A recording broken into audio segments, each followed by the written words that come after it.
yang harus aku ikuti selama hidup di dunia?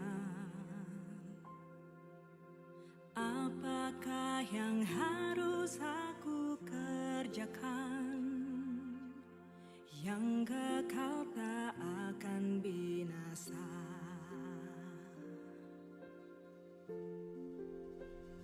Aku ikut Yesus, Juru Selamatku.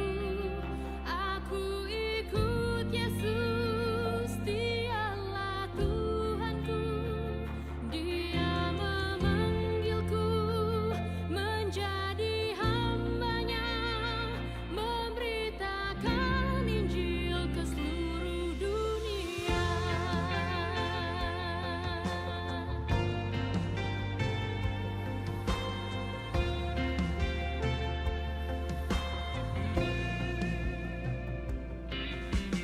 Siapakah yang harus aku ikuti selama hidup di dunia?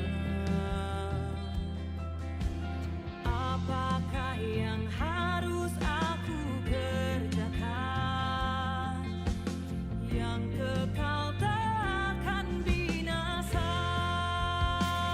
Aku ikut Yesus, Juru Selamatku.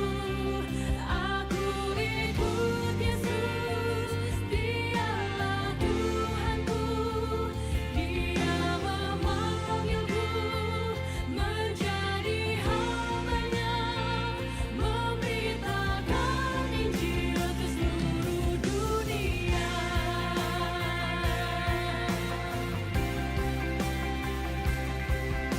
Mengikutmu Yesus, Juru Selamatku. Kaulah Tuhanku, akulah hamba-Mu. Aku ikut Yesus, Juru Selamatku. Aku ikut Yesus, Dialah Tuhanku. Dia memanggilku menjadi hamba-Nya, memberitakan Injil ke seluruh dunia.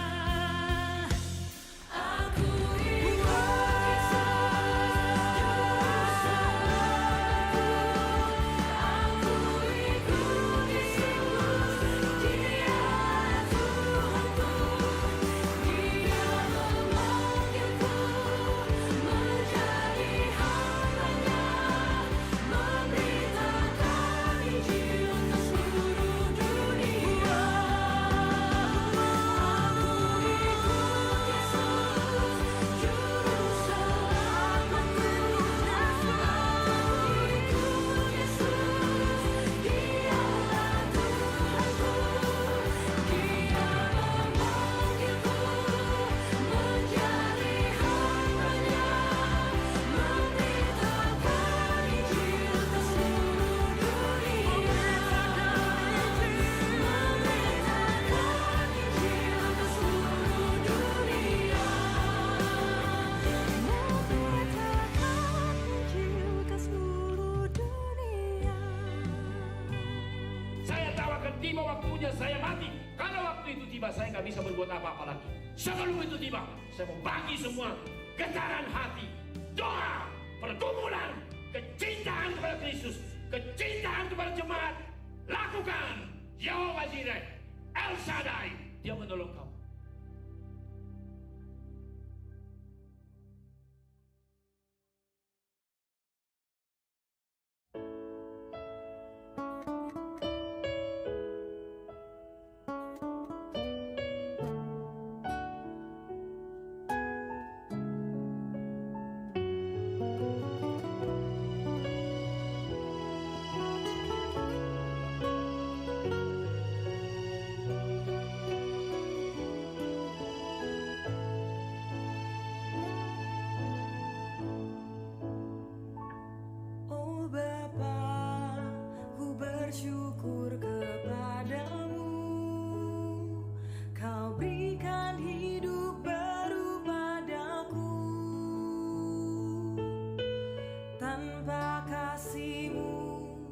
kepada diriku. Hidup ini jadi sia-sia. Ku sadar bukan karena usahaku, tapi karena anugerah semata. Kau korbankan Yesus mati di salib demi keselamatan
harus aku ikuti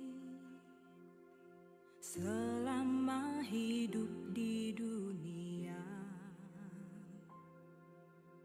Apakah yang harus aku kerjakan yang kekal tak akan binasa?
Cek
Shalom.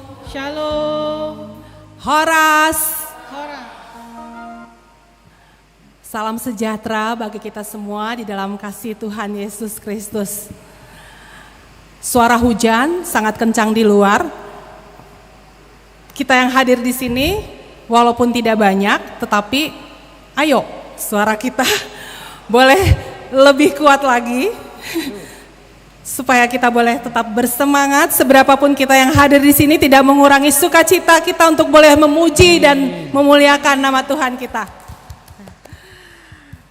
Pengurus KBD-YBD menyambut dengan sukacita kehadiran Bapak, Ibu, saudara-saudari sekalian yang boleh hadir di sini maupun yang telah bergabung di dalam YouTube live streaming KBD. Kami mengucapkan selamat datang, selamat bersekutu dalam ibadah bulanan komunitas Bona Pasogit Diaspora. Tidak terasa ya, hari ini kita memasuki minggu yang pertama di bulan Juli 2025. Tentu sepanjang 1 bulan ini banyak hal yang sudah kita alami. Mungkin kita banyak mengalami sukacita, mungkin juga kita mengalami banyak hal yang susah. Tetapi kita meyakini bahwa kasih dan penyertaan Tuhan selalu ada bagi kita. Amin? Amin. Mari kita mau memuji Tuhan, bersyukur kepadanya dan bersorak-sorak bagi Dia. Dengan bangkit berdiri, kita nyanyikan pujian segala puji syukur.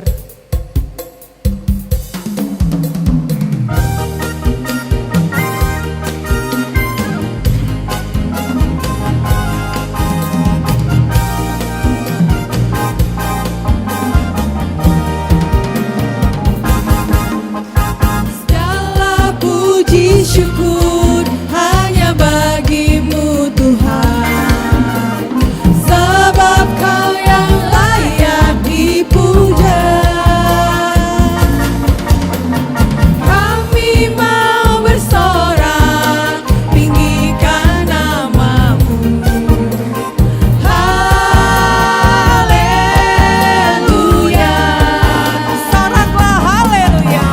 Soraklah haleluya, soraklah haleluya, haleluya.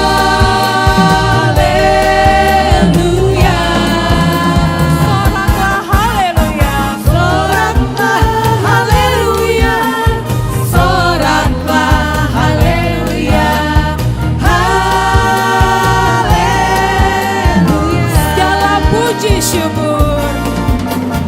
Segala puji syukur hanya bagimu Tuhan, sebab Kau yang layak dipuja. Kami mau bersorak, tinggikan nama-Mu. Haleluya.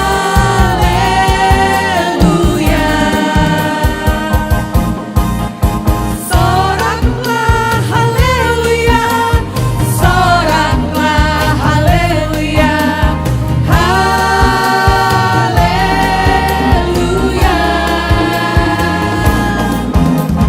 Soraklah haleluya, soraklah haleluya, haleluya.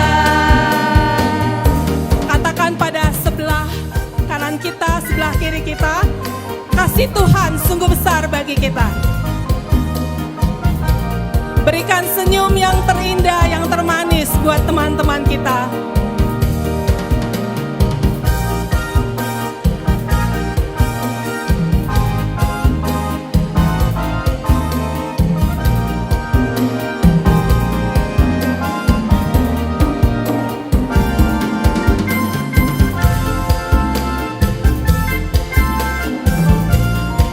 Kasih Tuhan begitu luas bagi kita semuanya, dan berkat-Nya selalu mengalir seperti sungai. Mari kita nyanyikan pujian kasih-Nya seperti sungai.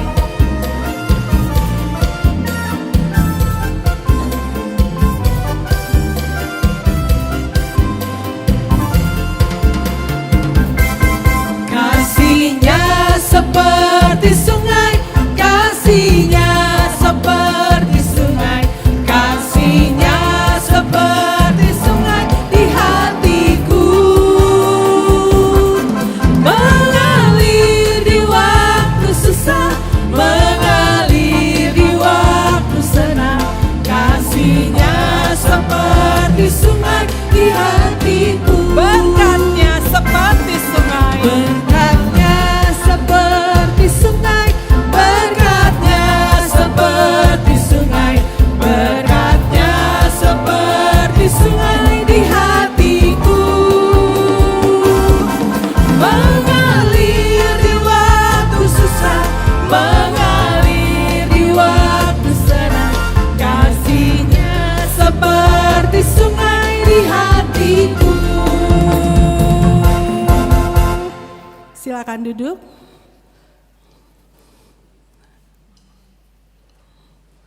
Kita akan mempersiapkan hati dan diri kita untuk menghadap hadirat Tuhan. Kita bersaat teduh.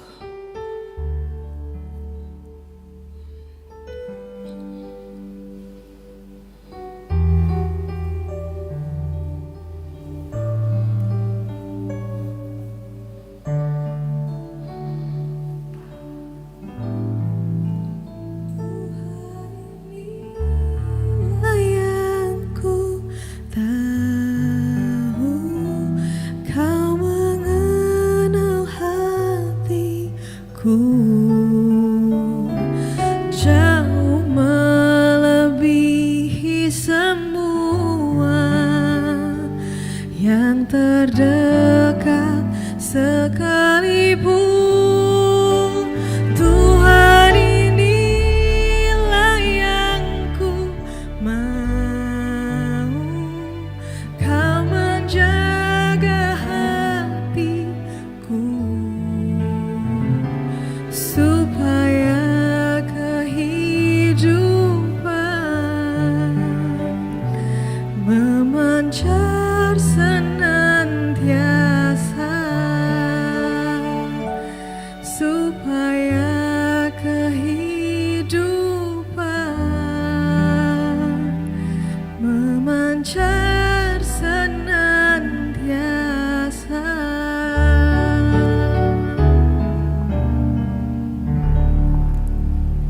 Pujilah Tuhan, hai jiwaku.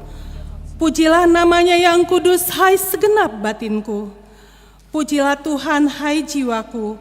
Dan janganlah lupakan segala kebaikannya. Dia yang mengampuni segala kesalahanmu, yang menyembuhkan segala penyakitmu. Dia yang menyelamatkan nyawamu dari lubang kubur, yang memahkotai engkau dengan kasih, setia, dan rahmat. Mari kita memuji Tuhan kita, memuliakan namanya, sangap di Jehovah, dengan bangkit berdiri.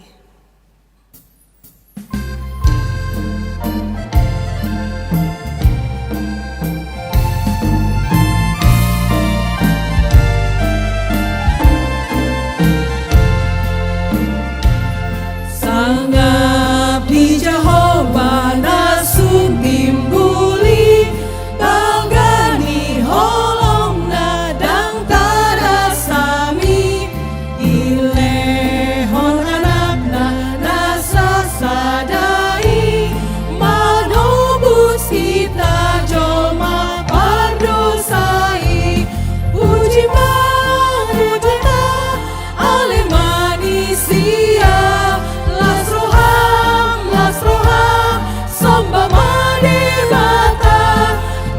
Potong Jehovah nasun timbuli, mahite anakna Tuhan Yesus. Terpujilah Allah, hikmat-Nya besar. Terpujilah Allah, hikmat-Nya besar, begitu kasih-Nya tuk dunia cemar, sehingga diberilah putranya kudus, mengangkat manusia serta menebus. Pujilah, pujilah, buatlah dunia bergemar, bergemar, mendengar suaranya. Dapatkanlah Allah demi putranya, dipuji padanya sebab hikmatnya. Dan darah anaknya lah yang menebus. Dan darah anaknya lah yang menebus mereka yang yakinkan janji kudus. Dosanya betapapun juga kecil, dihapus olehnya, dibasuh bersih. Pujilah, pujilah, buatlah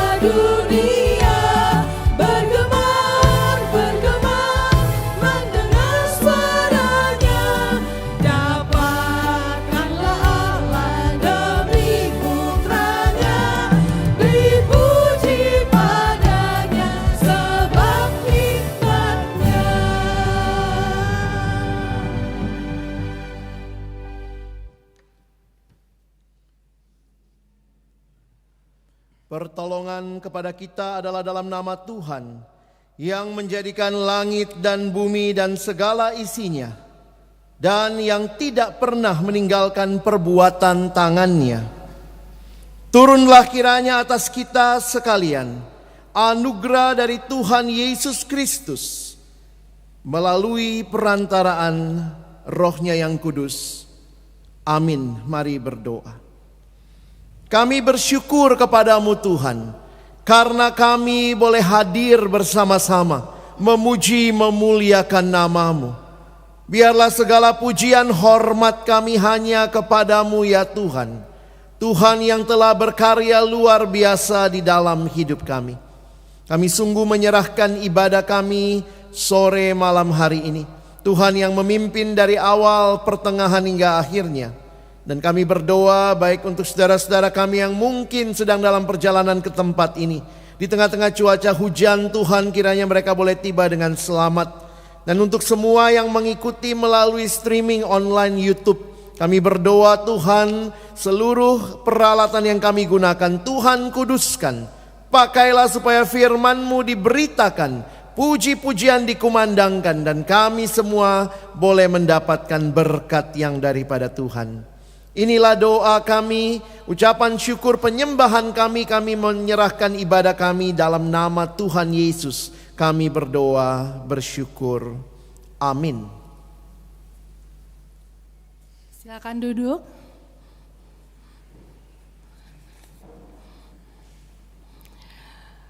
Lagu pujian ini menyatakan,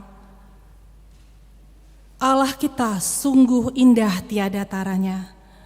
Sungguh ajaib tuk dimengerti, lebih dari semua yang ada. Kiranya itu juga menjadi ungkapan pujian di hati kita ketika kita boleh menikmati kasih setia Tuhan yang begitu besar di dalam kehidupan kita. Mari kembali kita puji Tuhan kita dengan menyanyikan lagu pujian, Ku kagum akan Engkau.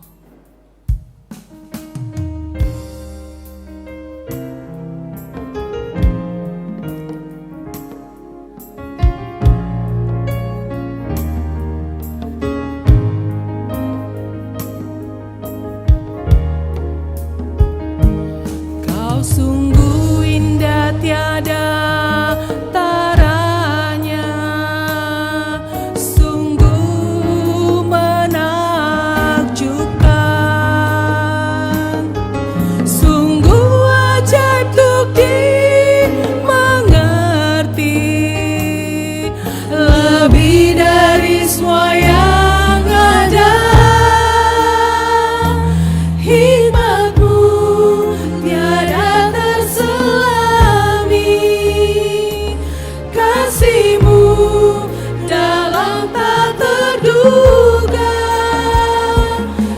Sungguh indah tiada taranya, mulia dan berkuasa. Nyatakan ku kagum hormat akan Engkau. Ku kagum hormat akan Engkau.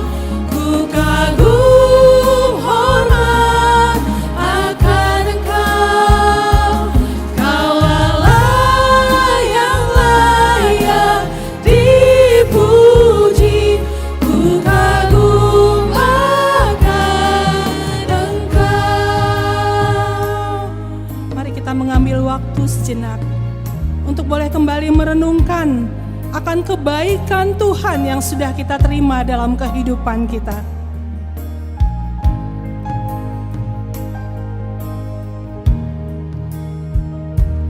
Kau sungguh indah tiada taranya. Ini kata demi kata kita boleh hayati dengan lebih sungguh. Sungguh ajaib tuk dimengerti, Sungguh ajaib kasih Tuhan bagi kita semua. lebih dari semua yang Lebih daripada semua yang ada. hikmat-Mu tiada terselami, kasih-Mu dalam tak terduga.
segala pujian hanya bagi kemuliaan nama Tuhan kita Yesus Kristus. Kita akan mendengarkan kesaksian pujian dari STT Trinity Parapat. Mereka akan membawakan lagu pujian Pribadi yang Mengenal Hatiku.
bersama, itu juga boleh kita mengerti dan pahami bagaimana Tuhan sudah mengenal pribadi kita dan hanya Dia yang paling kenal dengan kita.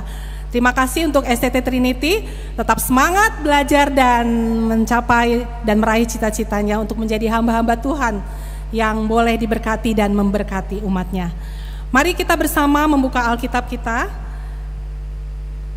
dari Kolose 3 ayat 5 sampai dengan 17.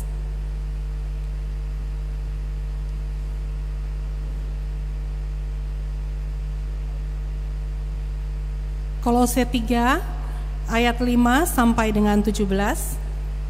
Kita akan membacanya secara bergantian.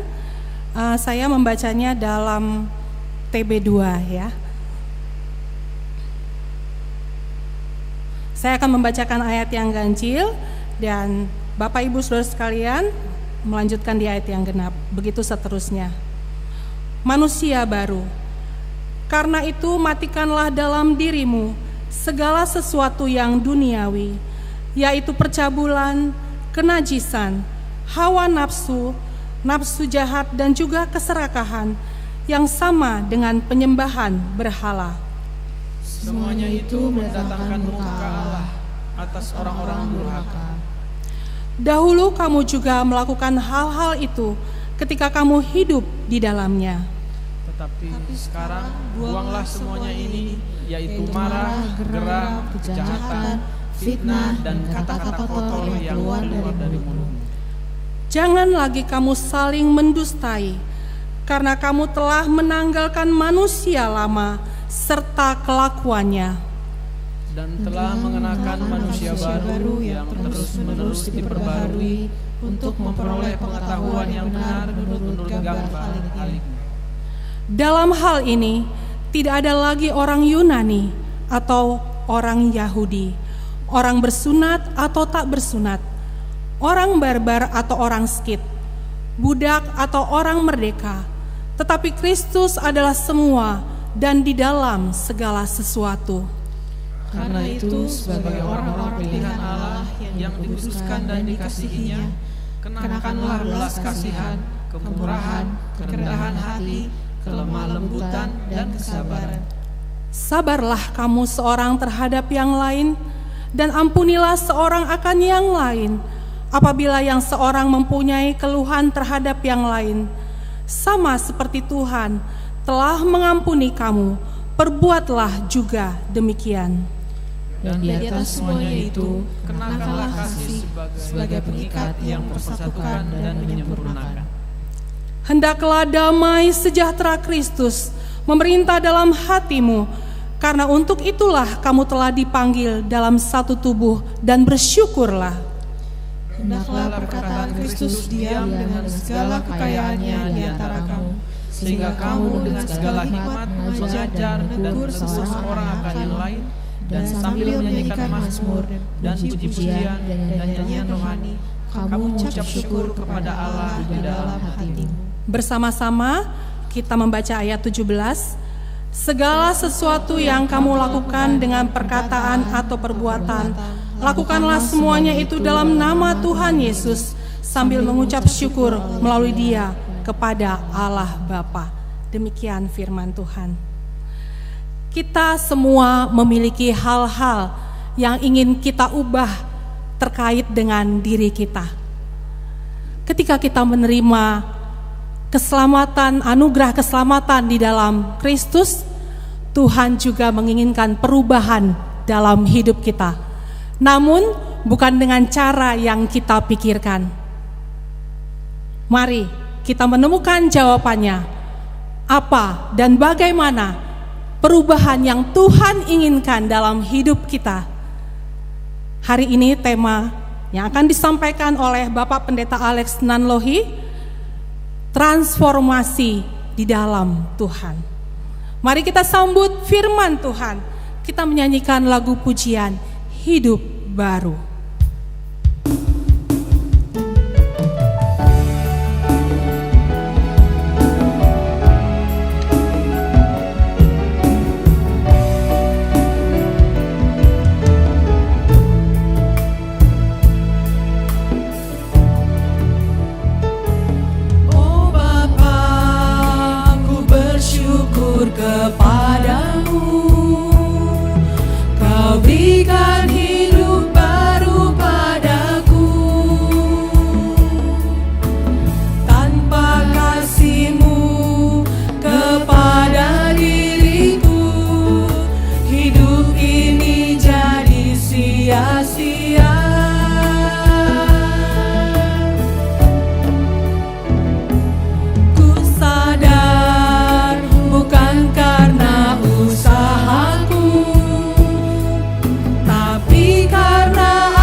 serahkan padamu. Terima dan kuduskan bagiku.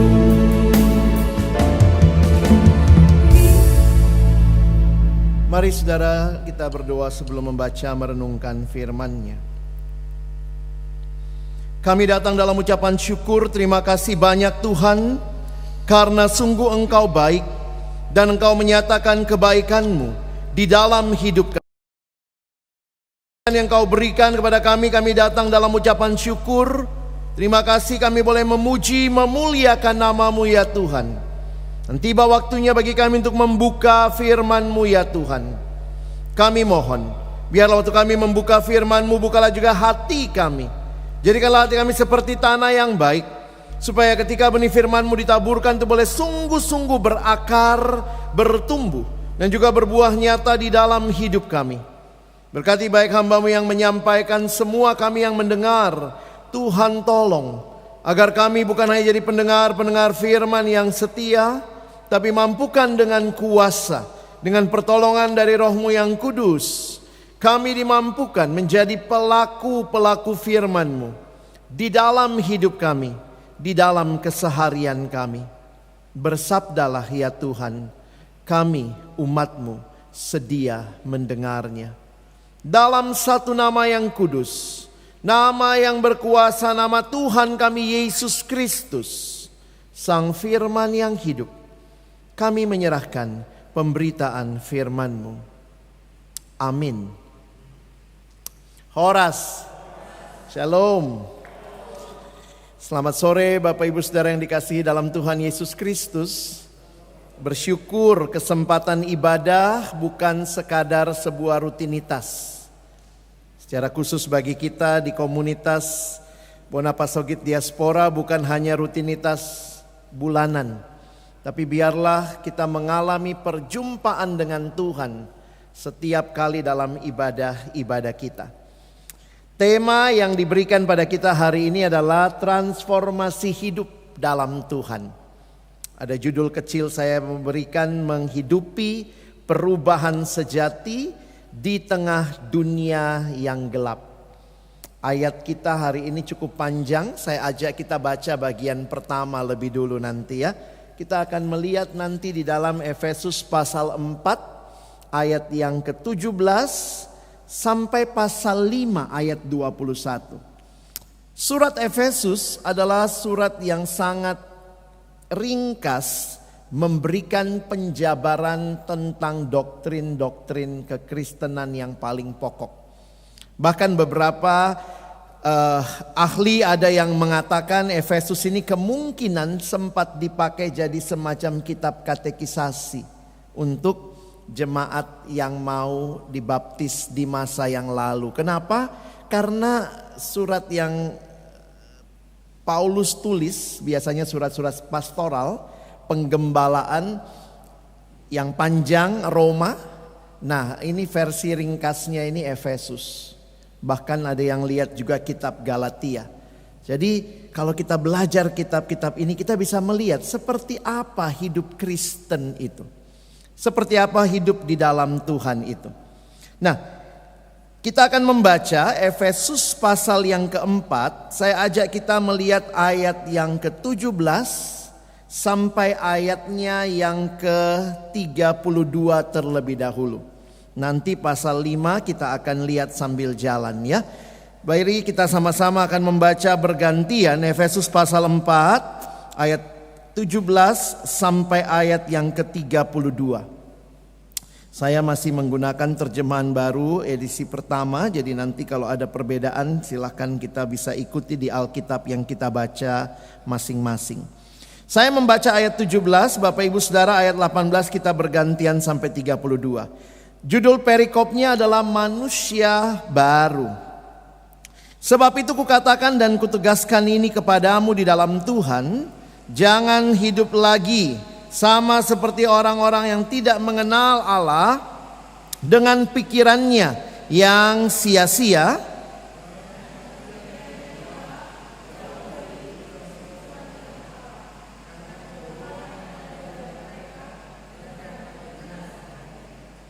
perasaan mereka telah tumpul sehingga mereka menyerahkan diri kepada hawa nafsu dan mengerjakan dengan serakah segala macam kecemaran.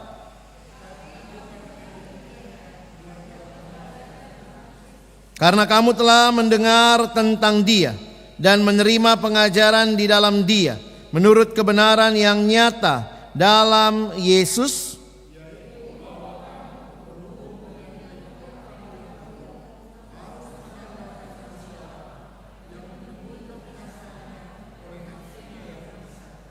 supaya kamu dibaharui di dalam roh dan pikiranmu.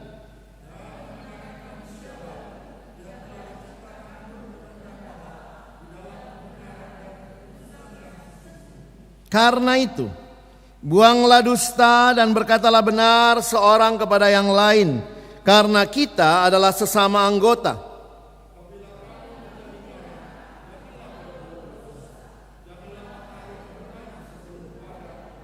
Dan janganlah beri kesempatan kepada iblis.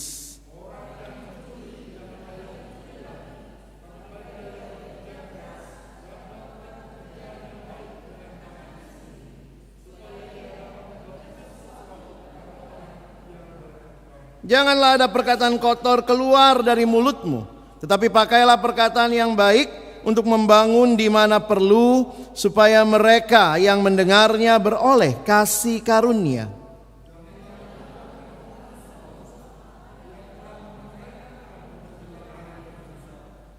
Segala kepahitan, kegeraman, kemarahan, pertikaian, dan fitnah hendaklah dibuang dari antara kamu. Demikian pula segala kejahatan.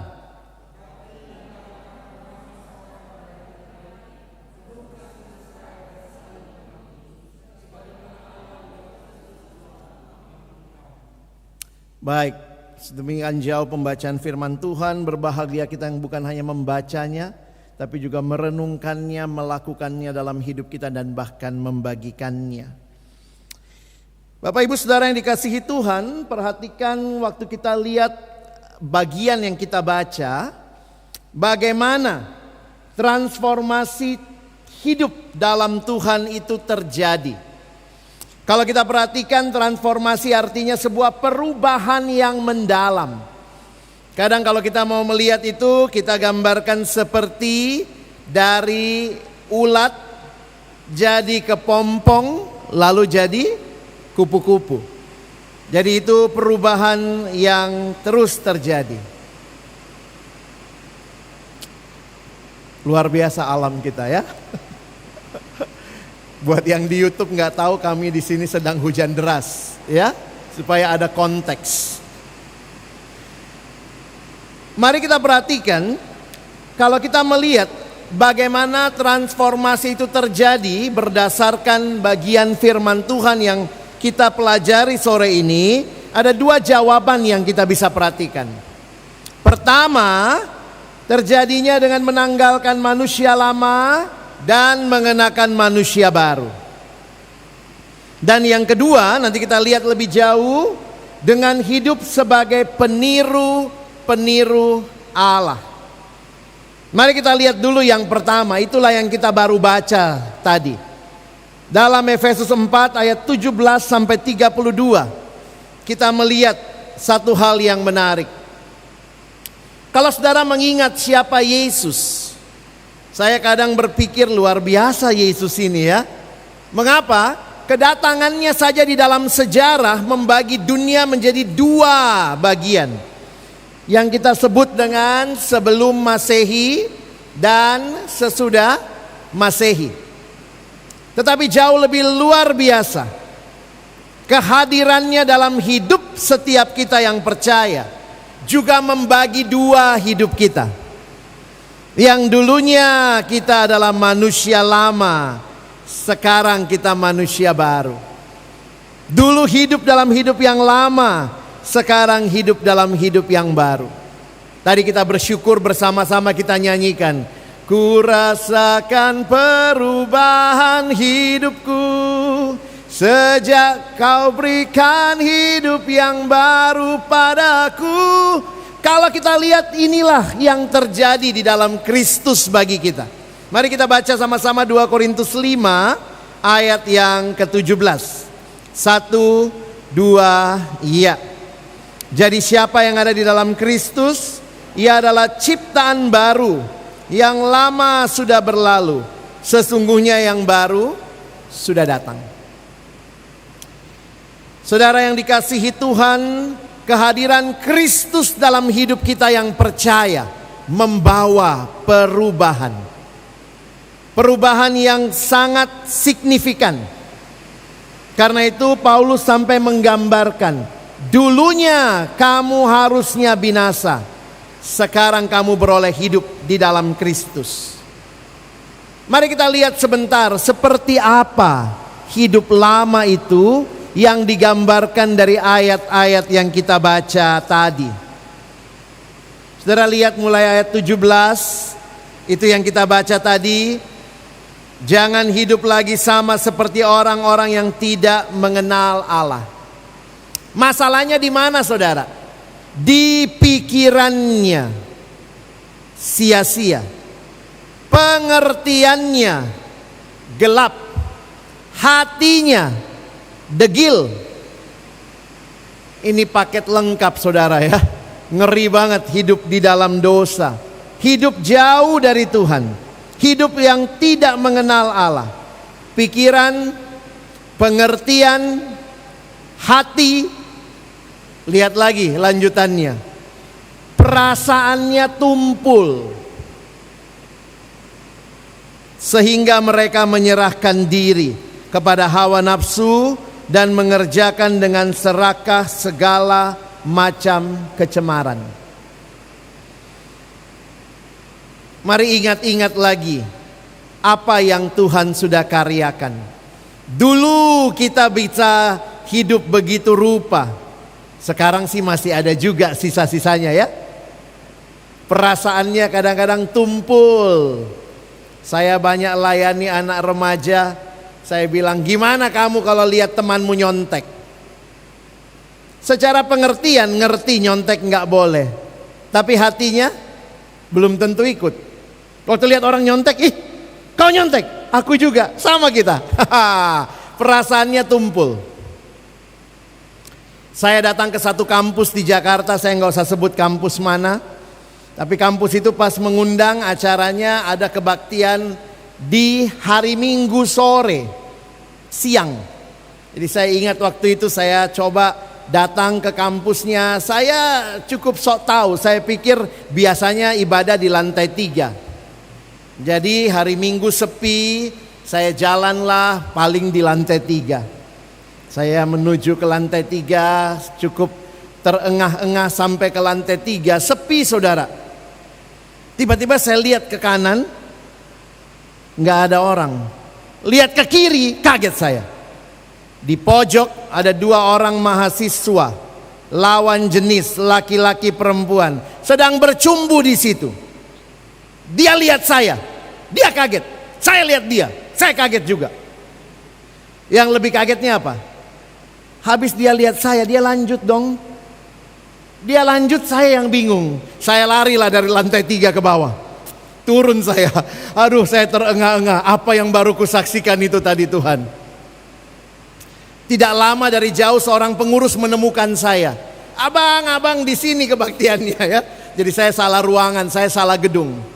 Ini pengurus jemput saya. Ketemu abangnya terengah-engah. Abang udah dari tadi ya? Abang dari mana tadi? Terus kemudian waktu saya udah bisa atur napas, saya bilang sama dia, sorry ya dek, tadi saya ceritalah, saya lihat ini di lantai 3 di kampus tercintamu. Saudara tahu apa respon anak ini? Pengurus loh. Apa responnya? Ah, biasa itu bang kalau hari Minggu di sini. Biasa itu. Saudara, kadang-kadang saya mikir gini loh. Tidak heran dalam satu ada satu seminar dulu Pak Stephen Tong membuat speak. Salah satu speaknya itu pengudusan emosi. Karena apa? Kadang-kadang pikiran kita ngerti, hatinya nggak ngikut. Perasaannya telah tumpul Bayangkan hidup lama itu, lihat orang bikin dosa, tahu itu tidak boleh. Tapi namanya perasaannya juga tumpul sehingga biasa. Kadang-kadang saya mikir gitu ya, kalau pengurus saja bilangnya biasa, siapa lagi yang punya hati untuk orang-orang yang masih hidup di dalam dosa? Saudara, tidak ada dari kita yang sudah sempurna ya. Tapi hati-hati kalau ternyata pengudusan emosi tidak terjadi dalam hidup kita. Kita baca buku teologi, kita tahu semua kebenaran, pengertiannya benar, tapi pengudusan juga harus terjadi dalam emosi kita.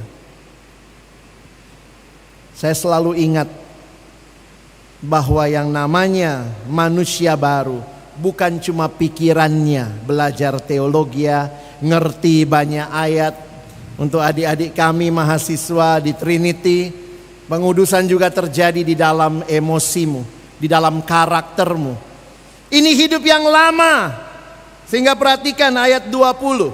Tetapi kamu bukan demikian. Wah, ini ada kata tetapi di situ ya. Berarti kita harusnya punya pikiran yang tidak sia-sia. Pengertian yang diterangi kebenaran Tuhan. Perasaan yang selaras dengan perasaannya Tuhan. Itu hidup yang baru. Hidup yang mengalami transformasi.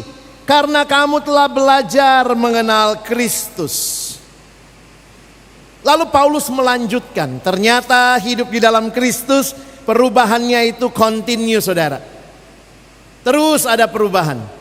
Dan karena ini bagian yang praktis, Paulus kasih gambaran-gambaran praktis. Dia pakai ilustrasi menanggalkan dan mengenakan. Perhatikan ilustrasinya, bukan meninggalkan ya. Menanggalkan, jadi kayak baju. Menanggalkan. Tapi bukan cuma ditanggalkan, ada yang dikenakan. Bagaimana Paulus melihat hidup? Saudara lihat ayat 21.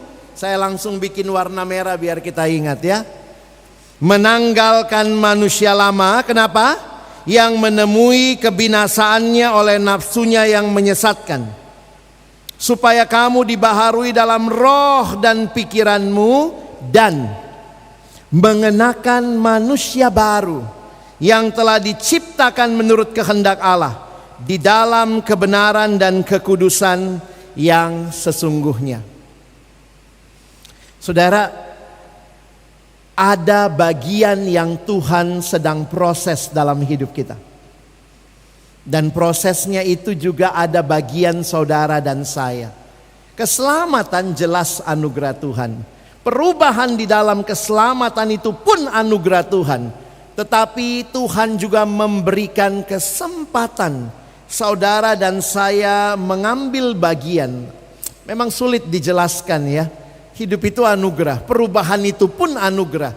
Waktu saudara dan saya bisa melakukan sesuatu, itu pun anugerah Tuhan. Tapi paling tidak kita tahu bagian kita. Saudara tahu apa bagian saudara dan saya? Dan karena itulah Paulus memberikannya dalam bentuk perintah. Ini ayat berapa? 24. Nah, sekarang kita perhatikan.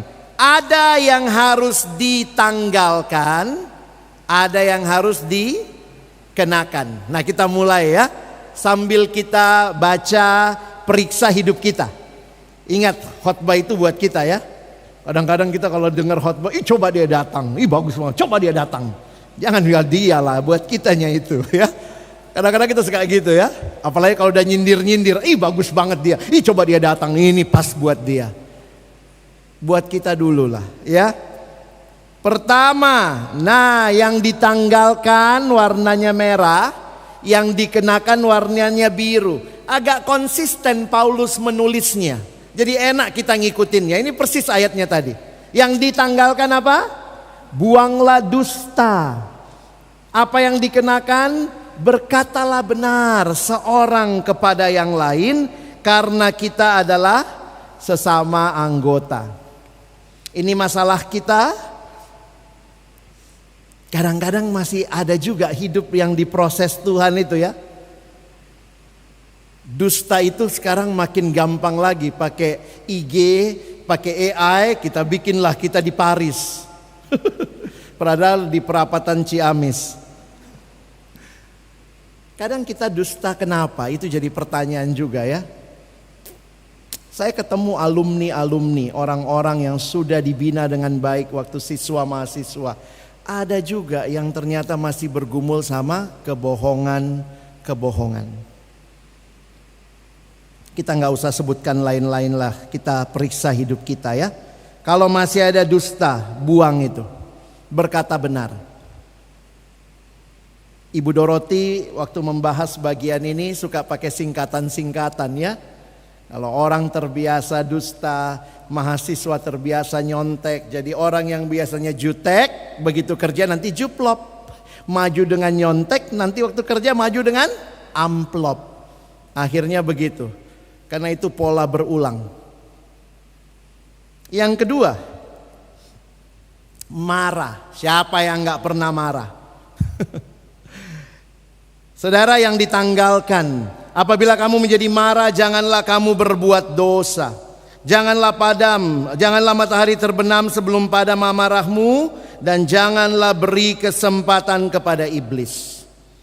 Tentu istilah sebelum matahari terbenam ini bukan berarti marah dari pagi pokoknya sampai malam lah. Sesuai firman. Biar ku habiskan dulu amarahku ya. Belajar pakai full bang ya. Kalau mahasiswa pakai jatah bolos. Semua dipakai. Tidak. Ini mengungkapkan sebenarnya hati-hati dengan kemarahan. Kalau itu ternyata memberi kesempatan kepada iblis. Hati-hati. Sehingga tidak dipendam, tidak dipelihara, atau diturunkan dari generasi ke generasi. Kadang-kadang begitu. Nggak ada yang pergi ke rumah tulangmu. Sakit kita dibikin sama dia. Jadi mulai hari ini, jadi marahnya diturunkan dari generasi ke generasi. Terus Ibu Doroti bilang ada 2 jenis marah. Satu namanya marah panas. Marah panas itu singkatannya lamadak ceretus. Langsung marah meledak. Cepat ribut meletus. Saudara ada yang marah panas? Jadi kalau ada yang bilang, saya pokoknya asal udah keluar semua udah senang hatiku bang. Yang penting udah marah. Ya, itu marah panas. Tapi ya salah juga ya. Ada lagi yang namanya marah dingin. Marah dingin itu apa? Malanggis. Marah lama gak habis-habis. Ibu pintar banget bikin ini ya. Sampai saya ingat terus khotbah beliau. Jangan-jangan kita juga begitu ya. Udah baik, udah di depannya baik-baik, tapi sebenarnya dalam hati malanggis, marah lama gak habis. Dan tanpa sadar itu membawa hati yang akhirnya punya akar pahit. Saudara, Yesus pernah marah. Dan Yesus marahnya brutal, benar gak? Balik-balik meja. Ada bapak ibu kayak Yesus balik-balik meja? Suami istri kalau marahan balik meja dibalik juga kalau sama suamimu istrimu ya. Tapi waktu saya pelajari sebenarnya adakah, jangan bilang orang Kristen gak boleh marah. Tidak ada kalimat itu.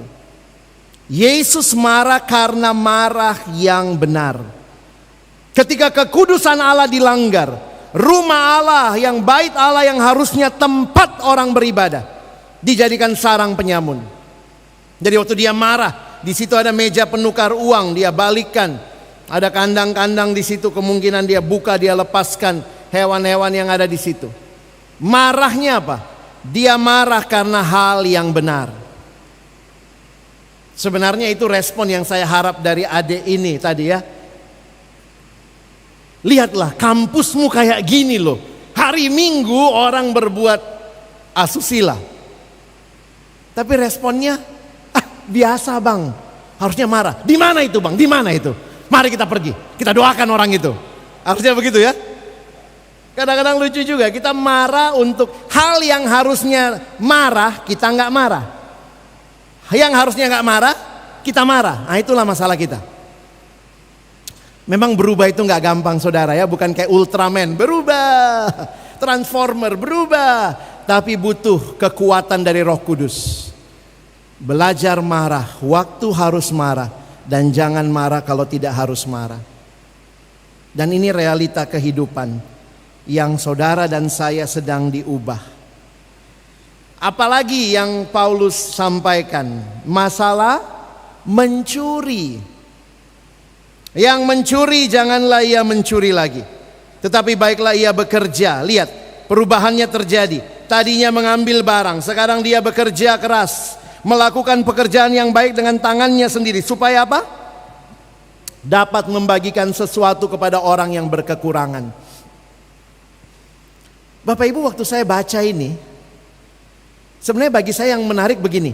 Berarti mantan pencuri ya.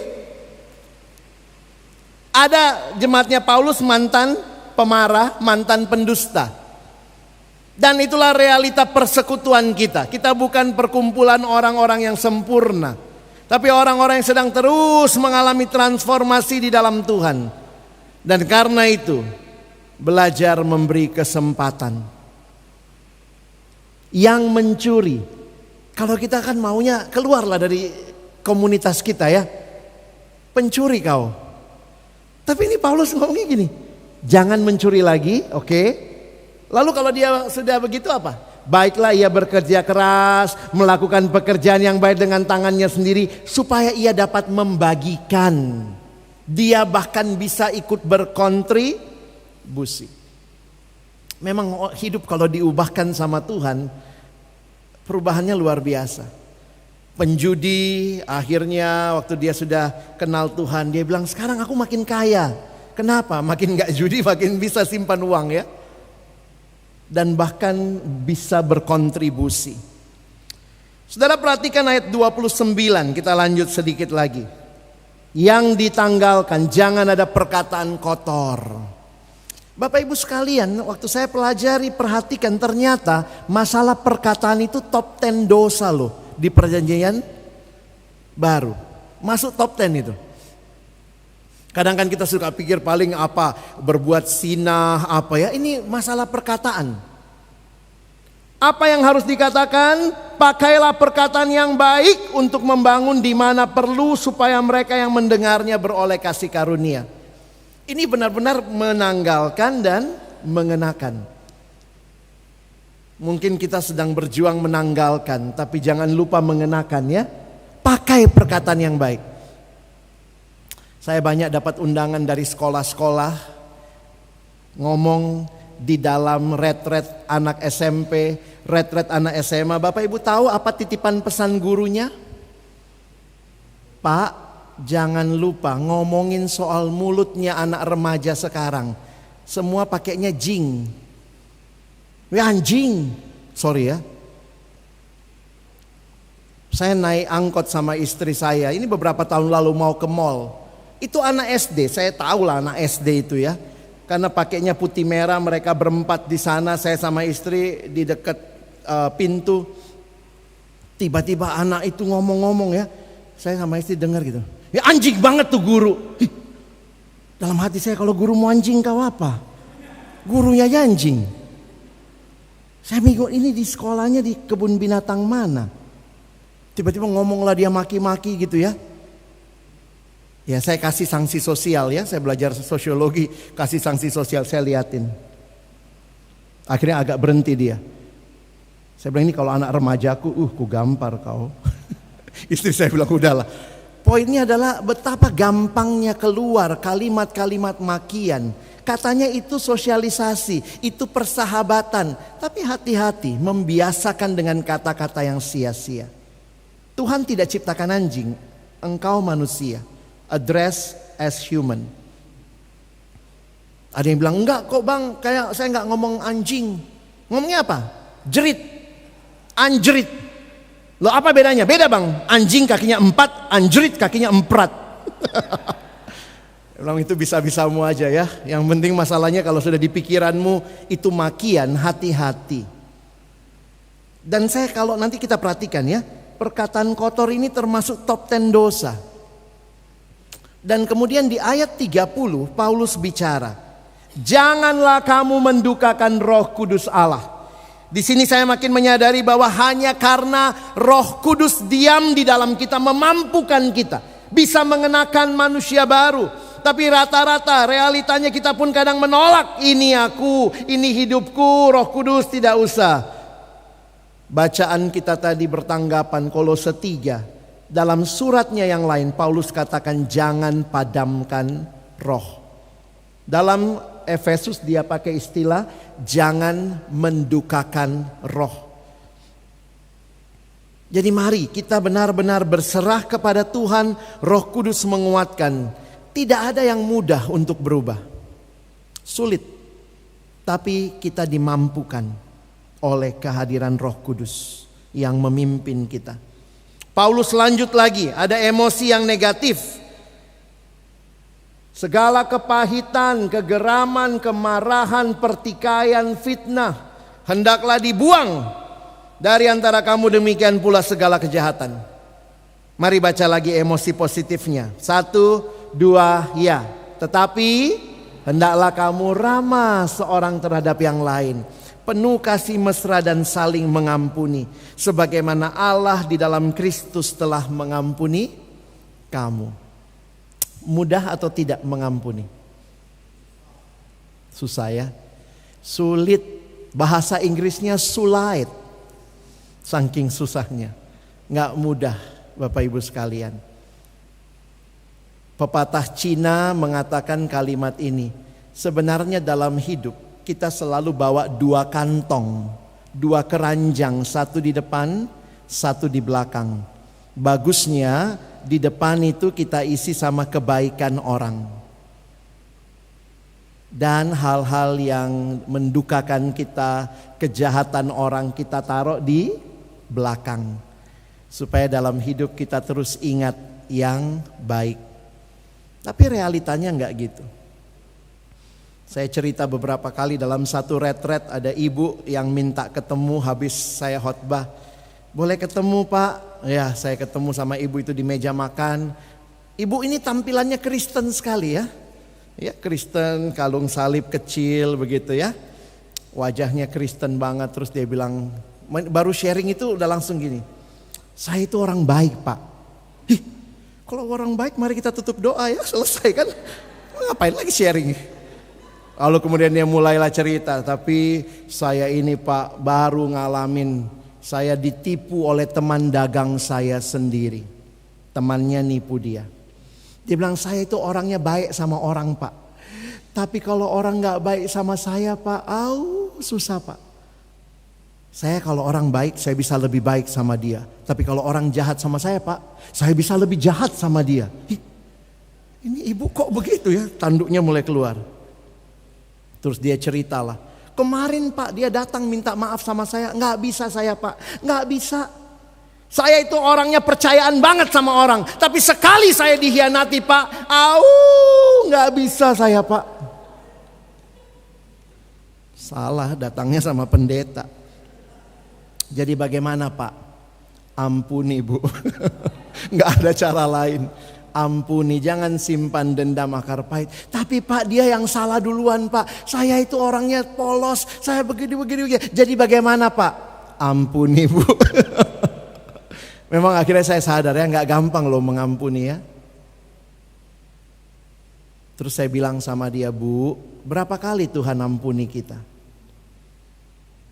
Kalau Tuhan ngomong sama kita, sekali kau bikin salah, berapa kali kita bikin salah sama Tuhan? Tuhan ampuni kita.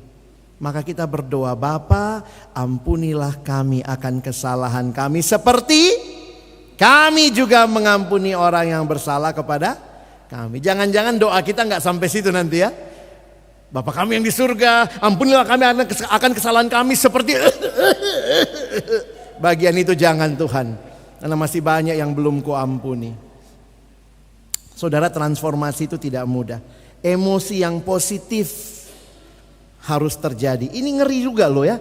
Bayangkan kalau ini yang dibangun, kepahitan, kegeraman, kemarahan, pertikaian, fitnah. Ini kalau kita eksposisi ini gak usah terlalu dalam lah ya. Karena kita pelaku. Ada yang bilang, Pak, Mungkin dalam kebenaran saya masih TK, tapi di dalam kepahitan saya sudah S3 Pak. Karena udah banyak kepahitan dia timbun lagi gitu ya. Dan saya coba bayangkan gitu Bapak Ibu ya.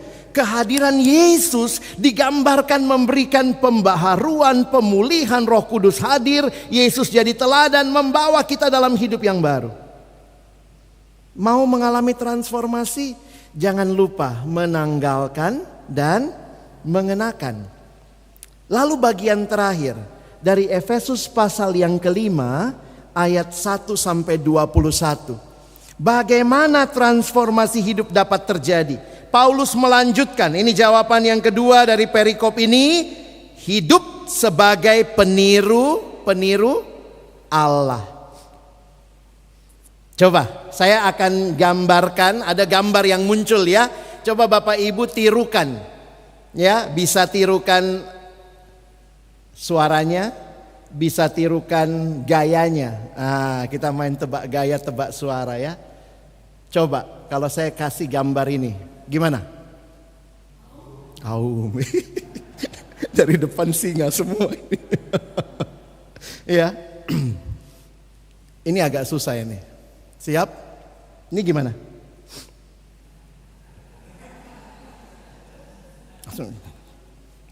Gitu ya. Ini lebih gampang kayaknya ya. Ini anak sapi.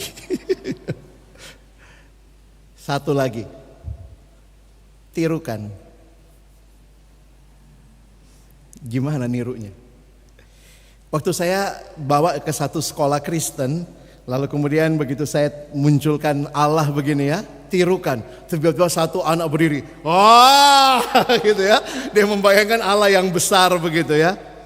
Saudara, kenapa Allah? Karena perhatikan pasal 5 ayat 1. Sebab itu jadilah penurut Allah, seperti anak-anak yang kekasih. Kenapa tiba-tiba Paulus masuk pasal 5? Jadilah penurut Allah. Istilah yang muncul dalam terjemahan yang lain. Penurut Allah itu adalah peniru Allah. Bahasa Inggris menggunakan kata imitasi, imitators of God. Saudara, kalau kita dengar kata imitasi bayangannya apa? Palsu. Itu orang Indonesia ya sebenarnya ya. Tapi apa makna positifnya imitasi? Sama, mirip seperti aslinya. Jadi kita ini imitasinya Allah. Kita harusnya menjadi peniru Allah. Dalam terjemahan bahasa Indonesia masa kini dan terjemahan TB2 sudah menggunakan istilah mengikuti Allah, teladanilah Allah. Betul yang TB2? Teladanilah Allah. Ini bagi saya kaget waktu saya lihat ada ayat kayak gini. Teladanilah Allah. Ya ampun, jadi orang yang meneladani orang lain aja aku enggak. Ini meneladani Allah lagi ya. Peniru Allah. Berarti kalau Allah demikian, saya juga menirunya. Saya harus mengimitasinya. Dan saya coba bagi dalam 4 bagian. Saudara lihat ayat 2 nanti. Dikatakan Allah adalah kasih. Kalau kita anak-anak Allah, maka kita harus hidup saling mengasihi. Sambil jalan kita baca ayatnya ya. Yuk sama-sama pasal 5 ayat 2. 1, 2, ya.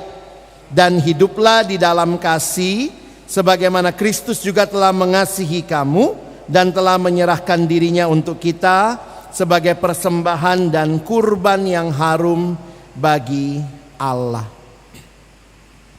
Allah kita adalah Allah yang kasih adanya. Dan lihat, Dia menyerahkan dirinya untuk kita sebagai persembahan dan kurban yang harum bagi Allah. Ketika Allah mengasihi dunia, apa yang Dia berikan? Anaknya yang tunggal. Saudara paling hafal di Alkitab ayat berapa? Yohanes 3 ayat 16. Makanya ada yang bilang kan bahasa Indonesia itu paling gampang menjelaskan kasih ya. Apa itu kasih? Kasih, ya kasih. Semua bahasa di dunia, what is love? Love is giving. Kasih, ya kasih. Love is giving, love is not taking. If love is taking, that is not love, that is rampoking. You know? Kadang-kadang dunia berpikir kasih, tapi sebenarnya ngambil. But love is giving. Apa itu kasih? Waktu mengasihi, Yesus menyerahkan dirinya untuk kita. Karena begitu besar kasih Allah akan dunia ini, Ia mengaruniakan anaknya yang tunggal. Kalau kita buat terjemahan versi Betawinya, karena begitu besar kasih Allah akan dunia ini, Ia ngasih anaknya. Itu kan? Menyerahkan sama dengan mengasihi. Ngasih, kasih. Dan itulah yang sebenarnya harus kita rayakan. Kasih Allah. Saudara, yang paling mirip sama kasih Allah katanya kasihnya orang tua ya. Khususnya mama. Ya biasanya makanya ada lagu itu buat ibu ya. Kasih ibu kepada beta tak terhingga sepanjang masa. Apa itu kasih? Hanya memberi, tak harap kwitansi. Kalau kita udah harap kwitansi itu memberi enggak? Ada mama-mama kwitansi juga sekarang ya. Cepat besar nak ya, ajak mama jalan-jalan, uang susumu dulu. Harusnya itu lagu untuk Tuhan ya. Kasih Allah kepada saya tak terhingga sepanjang masa. Apa itu kasih? Hanya memberi, tak harap kembali. Karena ini lagu anak-anak, penciptanya harus cari ilustrasi yang paling gampang buat anak kecil. Apa itu kasih yang selalu memberi? Bagai sang surya menyinari dunia. Saudara, waktu Allah mengasihi kita, Dia memberi, dan Dia memberikan anaknya yang tunggal. Kalau Dia sudah berikan, kita juga dikatakan harusnya juga hiduplah di dalam kasih. Siapa sekarang yang hafal 1 Yohanes 3 ayat 16? Hafal nggak? Kenapa cuma Yohanes 3:16? Coba, ini ayat penting saudara. Saya kaget pertama kali ada ayat kayak gini di Alkitab. Coba lihat 1 Yohanes 3 ayat 16. Kita baca sama-sama ya, nggak ada di slide. Mari kita baca 1, 2, iya. Demikianlah kita ketahui kasih Kristus, yaitu bahwa Ia telah menyerahkan nyawanya untuk kita. Jadi kita pun wajib menyerahkan nyawa kita untuk. Saudara lihat logikanya ya. Kalau Kristus kasih nyawanya buat saya kasih nyawa buat Kristus, impas dong. Tapi ayatnya bilang apa? Kristus telah menyerahkan nyawanya untuk kita. Jadi kita pun wajib nyawa kita untuk. Coba lihat samping kiri kanan, mau gak ngasih nyawa buat dia? Kalau orang lihat, oh bahkan nyawamu kuambil. Kaget saya ada ayat kayak gini. Saudara mau mengasihi? Bukan cuma ke atas, ke samping saudara. Kualitasnya sama. Mengasihi. Hidup yang bertransformasi itu hidup yang meniru Allah yang adalah kasih. Kualitas kasih Allah yang sungguh sempurna. Tuhan tolong saya belajar mengasihi. Loh, kalau nyawa, ada yang bilang, kalau Bapak Ibu cuma lihat ayat 16 bisa besok datang sama pendeta ya. Amang, matilah Amang buat saya. Abang mengasihi kan? Amang mengasihi, ada ayatnya. Tapi puji Tuhan ayatnya gak berhenti di 16. Ada 17-nya, coba lihat.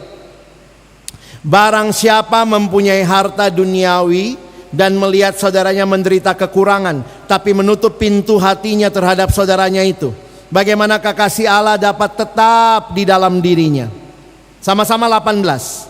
Anak-anakku, marilah kita mengasihi bukan dengan perkataan atau dengan lidah, tapi dengan perbuatan dan di dalam kebenaran. Kalau diminta nyawa, kasih nyawa.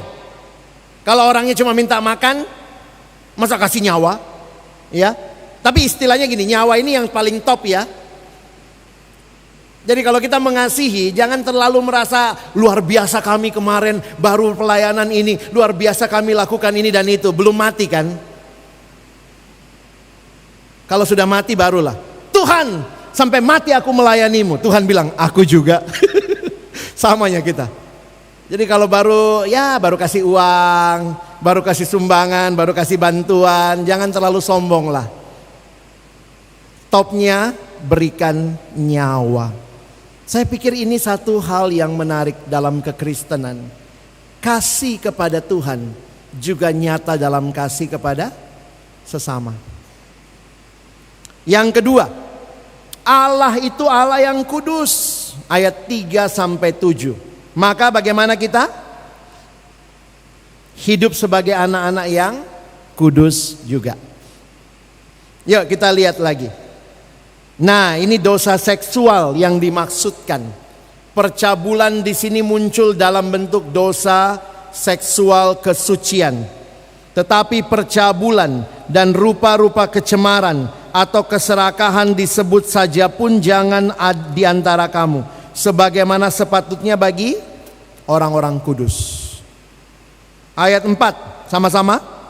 Demikian juga perkataan yang kotor, yang kosong, atau yang sembrono, karena hal-hal ini tidak pantas, tetapi sebaliknya ucapkanlah syukur. Dosa apa lagi nih? Perkataan ya.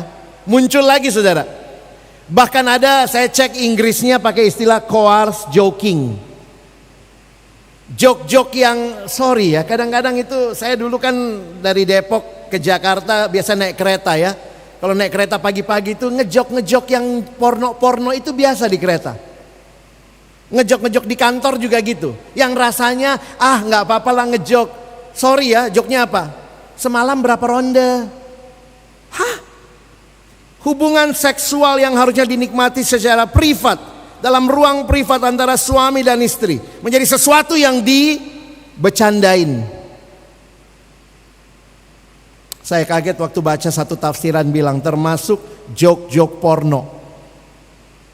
Hati-hati, itu yang kosong, yang sembrono. Memang transformasi itu gak gampang ya. Karena itu seperti membongkar semua yang kita suka, yang biasa kita nikmati, kita lakukan. Hati-hati. Karena ingatlah ini baik-baik, tidak ada orang cabul, orang cemar atau orang serakah, artinya penyembah berhala yang mendapat bagian dalam kerajaan Allah dan kerajaan Kristus dan Allah. Paulus rasanya tidak cukup, masih lanjut soal kata-kata. Coba kita baca ayat 6 dan 7. 1-2 ya. Janganlah kamu disesatkan orang dengan kata-kata yang hampa, karena hal-hal yang demikian mendatangkan murka Allah atas orang-orang durhaka.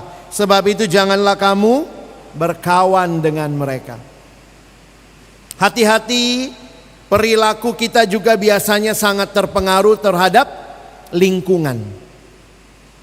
Satu anak remaja datang, abang saya udah mulai ngerokok. Padahal kita layani baik-baik, tapi kemudian salah pergaulan. Saya bilang kenapa? Semua temanku ngerokok bang. Oh gitu. Emangnya ngapain kau ngerokok? Ya biar dibilang jantan. Ih ayam kau ya. Gitu ya. Kadang-kadang hanya demi ucapan orang bilang dia sesuatu. Terus saya bilang sama dia, kalau semua temanmu ngerokok, kau ngerokok karena ikut temen kan? Gimana caranya lepas? Tuhan tolong pasti. Tapi yang kedua, kau ganti teman. Coba cari semua temanmu yang gak ngerokok, lalu kau ngerokok di situ sendiri. Siapa yang dianggap aneh? Pasti kau. Kadang-kadang memang hati-hati dengan lingkungan. Saya ketemu beberapa alumni dalam pergumulan rumah tangga. Karena teman sharingnya, temannya di kantor. Temannya di kantor gak kenal Tuhan. Temannya di kantor punya prinsip just follow your heart. Sampai nasihatnya buat temanmu, kalau kau udah bosan sama pasanganmu, just follow your heart. Ada yang sampai bercerai, just follow your heart. Karena Kawannya semua follow your heart. Saya bilang tidak ada di Alkitab follow your heart. Hati sudah tercemar dosa. Ingat, hati degil. Never follow your heart. Dunia bilang follow your heart. No. Orang Kristen follow God's word. Tidak ada kalimat di Alkitab ikuti hatimu. Hati ini sudah tercemar dosa. Bukan lagi penentu kebenaran. Makanya kita dikasih firman Tuhan. Itu saya pikir kenapa orang Kristen selalu merasa Tuhan sama iblis satu sama. Please deh. Tuhan menang, iblis kalah. Kegelapan tidak menguasai karena Kristus adalah terang. Ya, kita lanjut sedikit ya. Ini mau pulang juga susah kan? Kita udah tahu garam dan terang. Bapak Ibu, saya baru sadar juga ya, Yesus tidak mengatakan kamu adalah garam, kamu adalah terang. Bukan itu kalimatnya. Kamu adalah garam dunia. Kamu adalah terang dunia. Jadi Tuhan kasih konteks di mana kita hadir. Bukan cuma garam, terang. No. Ingat, kita juga bukan dunia, tapi kita garamnya dunia, terangnya dunia. Maka harusnya garam jangan cuma kumpul sama garam ya. Harusnya hadir di dunia. Garam kumpul sama garam cuma dari gudang garam. Kita harus hadir dalam dunia. Garam itu tidak boleh hanya tinggal di tempat garam. Harus hadir memberi warna. Pendeta John Stott kasih kalimat ini. Saya parafrase sedikit. Jika daging busuk, jangan salahkan daging, tapi tanyakan di manakah garamnya. Jika dunia busuk, jangan salahkan dunia, tapi tanyakan di manakah garam dunia. Jika rumah gelap, jangan salahkan rumah, tapi tanyakan di manakah lampunya. Jika dunia gelap, jangan salahkan dunia, tapi tanyakan di manakah terang dunia. Saudara dan saya dipanggil anak terang, hidup berbeda dengan dunia. Prinsip ikan, saudara ya. Ikan yang hidup itu katanya selalu berenang melawan arus. Ada satu lagi prinsip ikan. Ikan meskipun hidup di air laut yang asin, dagingnya tetap tawar. Menarik ya. Ada nggak orang mancing ke laut, dapat apa? Ikan asin, gitu. Nggak ada. Ini menunjukkan tidak ada alasan. Kita bilang semua di sekitarku busuk, maka aku ikut busuk. Tidak. Mari jadi terang. Dan identitas kita terkait dengan Yesus. Kadang saya mikir gini, siapa yang terang dunia? Coba Bapak Ibu pikir dulu. Siapa terang dunia? Yesus atau kita? Yesus bilang, ada kalimatnya kan, akulah hanya Yesus sumber terang yang sejati. Saudara mau bersinar? Hanya Yesus sumber terang yang sejati. Saudara mau bersinar? Miliki relasi dengan sumber terang. Sebuah kutipan dalam bahasa Inggris mengatakan, we are not called to shine our own light. We are called to reflect His light. Maka hiduplah sebagai anak terang. Kita baca sedikit lagi ayatnya ya, 12, 13 dan 14. 12 laki-laki yang baca, 13 perempuan yang baca, 14 kita baca sama-sama. Mari laki-laki mulai, 1, 2 ya. Sebab menyebutkan saja pun apa yang dibuat oleh mereka di tempat-tempat yang tersembunyi telah memalukan. Perempuan?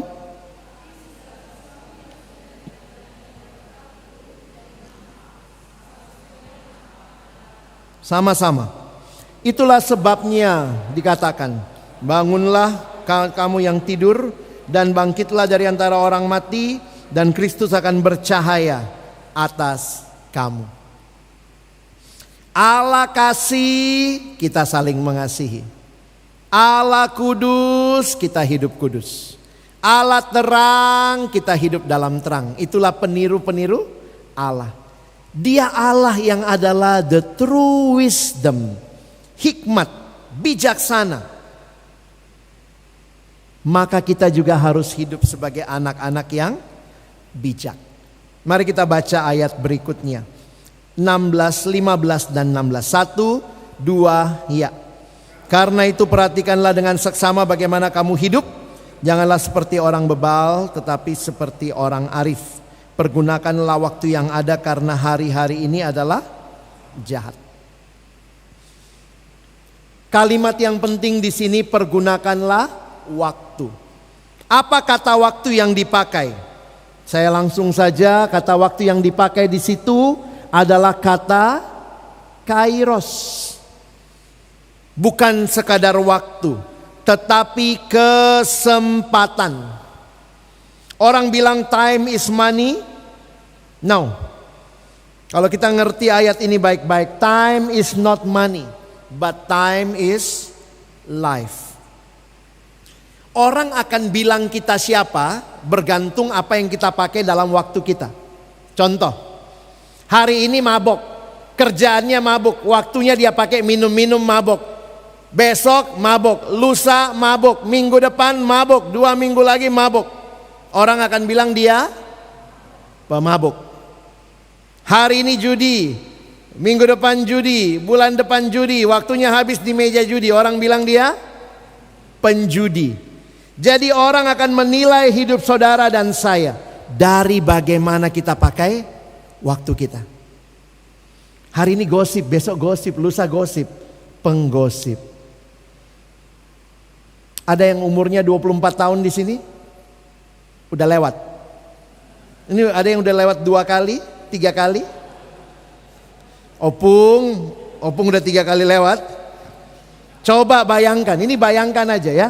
Coba bayangkan, pada waktu ulang tahun 24 tahun, umur 24 ya.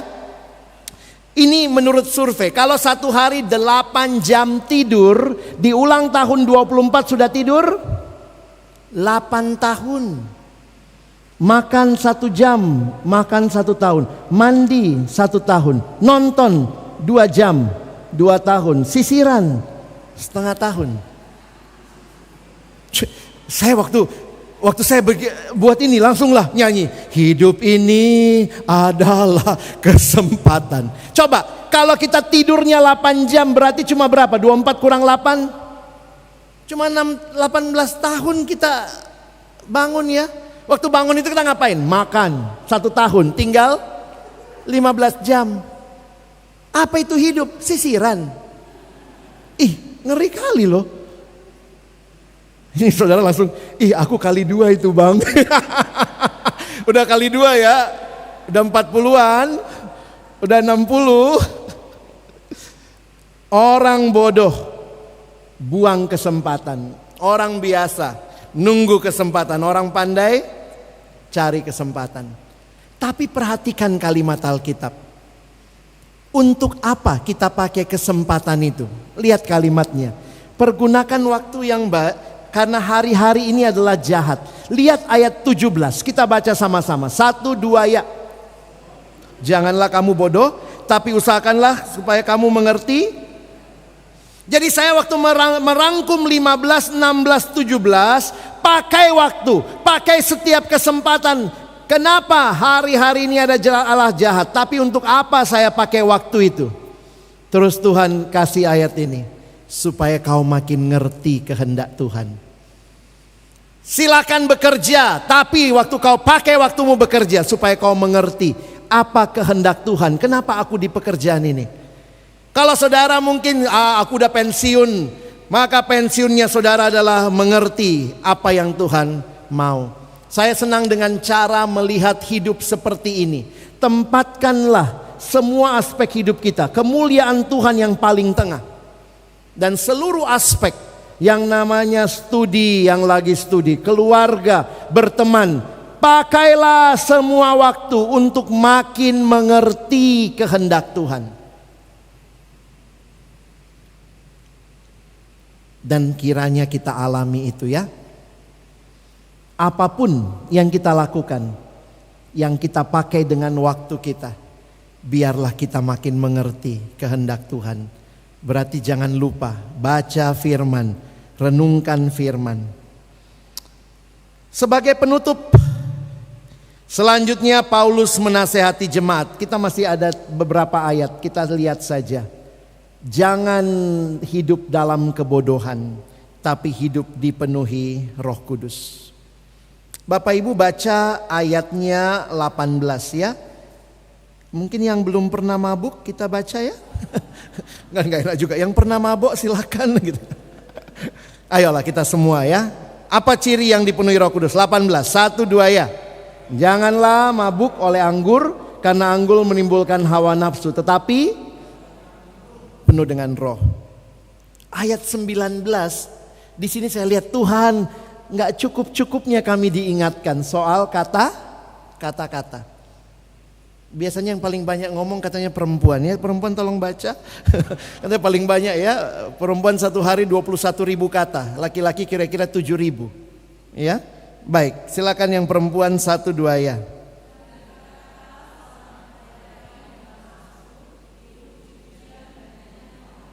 Bernyanyi.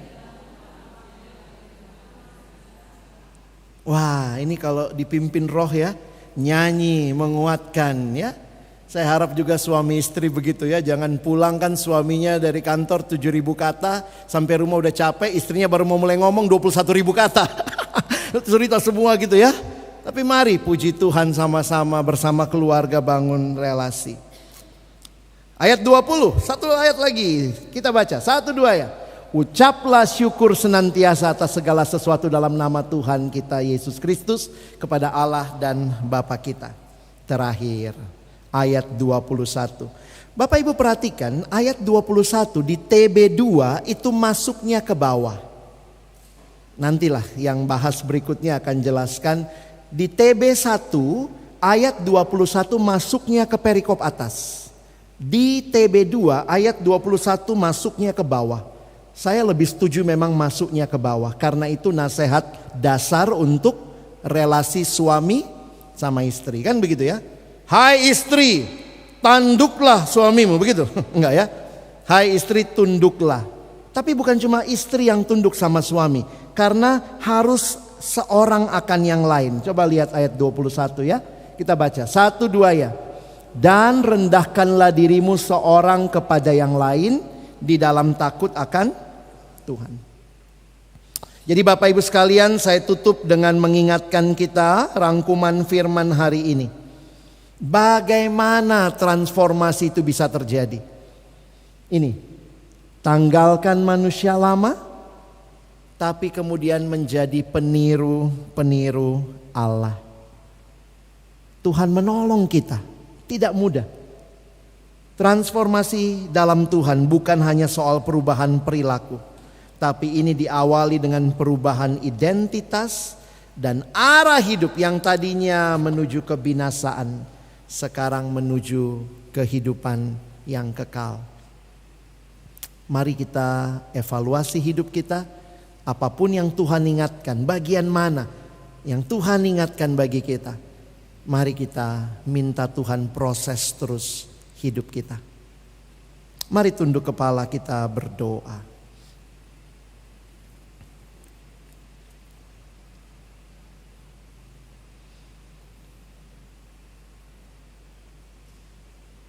Saya beri waktu kita berdoa secara pribadi. Adakah hal-hal yang Tuhan ingatkan bagi kita? Mari minta Tuhan terus kerjakan transformasi itu dalam diriku. Ada hal yang aku tanggalkan, ada hal yang aku kenakan. Dan aku tidak meniru dunia. Dunia yang penuh dengan iri hati, dengki. Aku meniru Allah yang adalah kasih. Dunia dalam segala kecemaran. Aku meniru Allah yang adalah kudus. Dunia yang gelap. Aku meniru Allah yang adalah terang. Dunia yang hidup dengan bebal. Aku mengikuti Allah yang bijaksana.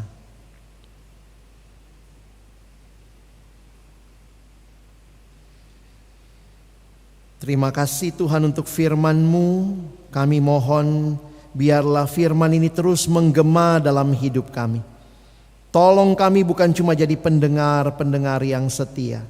Mampukan kami jadi pelaku-pelaku firman-Mu. Dalam nama Yesus kami berdoa, kami bersyukur. Amin. Mulai reda kan?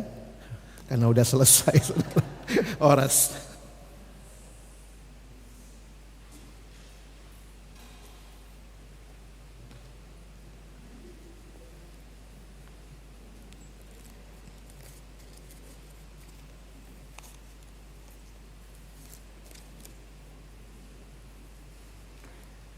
Sangat bersyukur mendengarkan firman Tuhan yang sudah boleh mengingatkan kita supaya kita boleh lebih sungguh-sungguh mengerjakan, karena kita ambil bagian juga di dalam transformasi yang dikerjakan oleh Tuhan, yaitu menanggalkan manusia lama, mengenakan manusia baru, sehingga kita boleh hidup menjadi peniru Allah. Biarlah kita boleh terus dikuatkan dan dimampukan oleh Tuhan untuk boleh melakukan firman-Nya.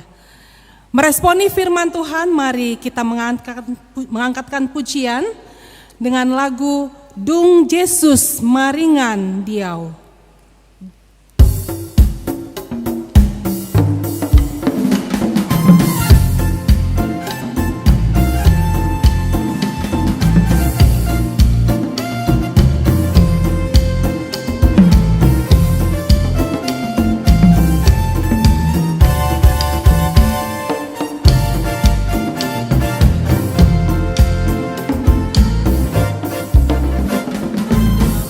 Baroha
akan mendengarkan kesaksian pujian dari Tiroy Sihotang dengan lagu pujian Hodo Rajaku.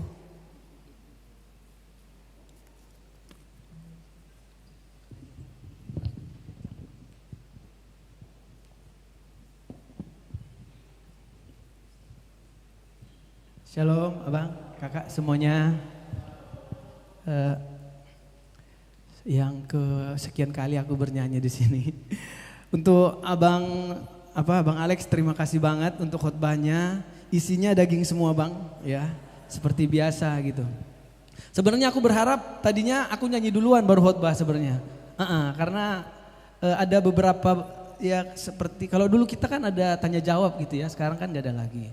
Nah, jadi karena banyaknya pergumulan, apalagi temanya transformasi gitu bang ya, mungkin banyak hal-hal yang mau di-sharingkan gitu.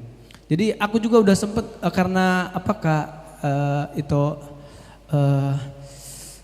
Veto Juves menghubungin kan tema kita tentang transformasi di dalam Tuhan gitu.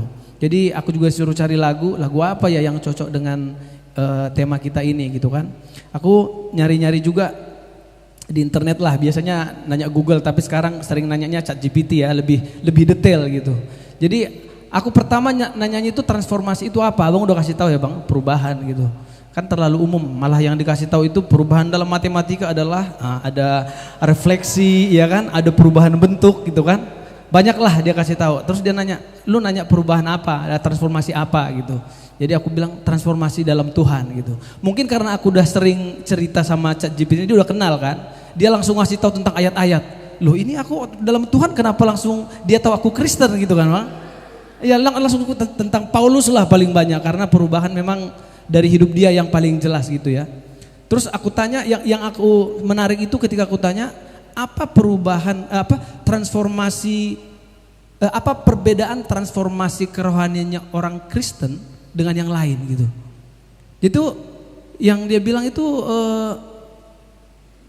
Roh Kudus gitu. Itu perubahan yang diberikan Tuhan melalui Roh Kudus dan itu dari Tuhan bukan dari manusia gitu. Jadi itu benar-benar oh iya benar. Bagi aku sendiri yang kualami memang perubahan itu bukan kita yang buat gitu. Kalau Tuhan nggak mengubahkan, nggak bisa. Itu juga yang aku dapat selama dapat pelayanan di mahasiswa gitu ya. Bahwa memang perubahan itu bukan dari diri kita. Kayak lagu tadi juga perubahan aja, udah semua lagunya pas banget lah gitu. Jadi makanya aku tadi bilang berharap ini dulu baru abang khotbah jadi kayak nampol juga gitu kan. Jadi kalau ada pertanyaan bisa dijawab gitu. Dan tentang Paulus juga ya kebetulan kalau yang saat teduh pakai santapan rohani tentang Paulus ya minggu ini ya. Dan memang sering banget aku ngelihat dia memang contoh yang paling cocok untuk transformasi memang dia gitu, dari yang menghajar, menghantam orang pengikut Kristus akhirnya dia yang membangun gitu kan, sekarang dia yang dihantam gitu. Cuma yang jadi pegangan banget itu karena sampai dia bilang aku telah mengakhiri perjuangan itu ya dengan ya kepala tegak lah. Dan aku berharap ya kita juga nanti sama-sama sebagai pengikut Kristus sama seperti Paulus bilang, aku mengakhirinya dengan kebenaran yang dari Tuhan, dengan kemenangan gitu. Jadi kembali bang ke kehidupan ini kan, kalau itu kan teori kan, di prakteknya kan sulit banget gitu. Apalagi tadi abang cerita tentang mulut ya. Ya tau lah di dunia entertainment ya lah ya. Nah, ya kan kalau di entertainment kata an yang tadi itu banyak banget. Anjir, anjing, anjing, apa semua kan bang. Jadi ya itu memang satu, abang bilang top 10 mungkin itu top 3 lah kali ya. Karena itu dalam kehidupan sehari-hari gitu, di jalan kena macet disalip kan ya kan semua kan. Jadi aku juga enaknya di komunitas ini memang selalu ada yang mengingatkan, selalu ada yang menasihati gitu. Karena aku kebayang buat orang yang tidak pernah ada yang mengingatkan ya gimana gitu kan. Kita juga misalnya teman-teman yang biasa kembali ya di dunia yang gelap yang sering yang kami jalani. Jadi ya aku hanya bersyukur kalau aku punya lingkungan yang bisa menasihati. Dan yang gak bisa dipungkiri bang ya, kita juga sering jatuh kan gitu kan. Nah makanya lagu ini juga aku pilih untuk itu gitu, Hodo Rajaku. Isinya kan molotung nalilu peau, Jadi buat aku sih lagu, nggak tahu diciptakan Amang Daka Huta Galung, nggak tahu lagu ini apakah memang dia sudah mengenal Kristus apa enggak, aku nggak tahu. Tapi isinya memang aku anggap sih orang yang sudah mengenal Kristus, jadi bukan ketika dia udah kenal dia jatuh dan ya kembali gitu, bukan orang yang memang nggak mengenal, ya seperti lagu-lagu umum lah, aku ya berbuat mencuri nggak mencuri lagi, orang umum juga kan seperti itu gitu. Jadi semoga lagu ini yang tadinya gara-gara nyanyi ini aku searching juga, ternyata pernah dinyanyiin Bang Judika juga di KKR kita waktu itu ya, di Bonapaso gitu ya. Ya, dan lagu ini memang buat aku sendiri pun sangat ya menolong untuk ketika jatuh, ya bukan bilang apa ya, Tuhan itu tetap mengasihi gitu.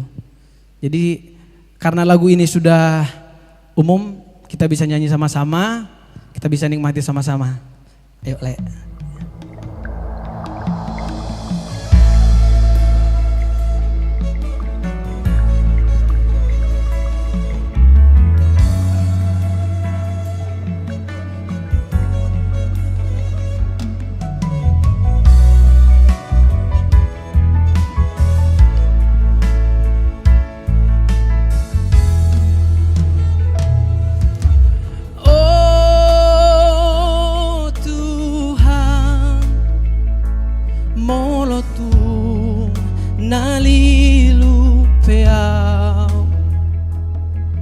Totong mau taiti di jalan mi, totong mau ramoti di nasala kaki.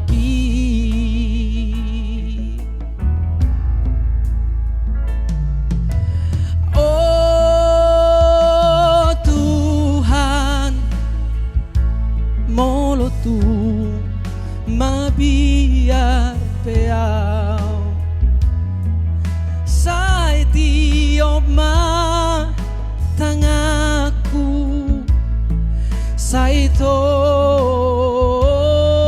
guau sondangi marohaku purasito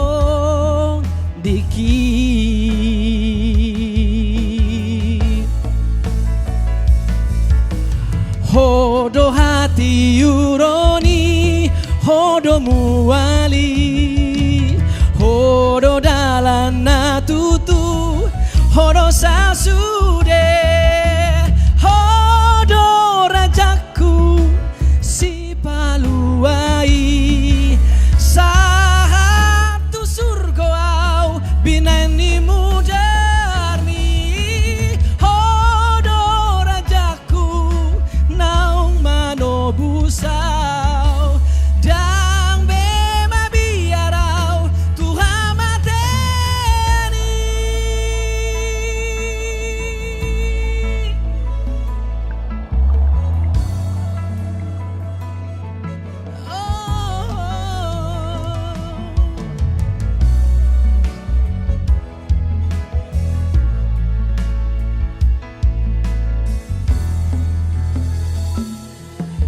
Oh Tuhan, molo tu mabiar peau sai tiop matangaku sai to guau sodangi marohaku hurasiton dikit. Oh, hodo hati uroni, hodo muali, hodo dalan natutu, hodo sasude,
pujian yang sangat indah hanya untuk kemuliaan nama Tuhan kita. Kita akan memberikan persembahan, ayat yang mendasari pemberian persembahan kita pada sore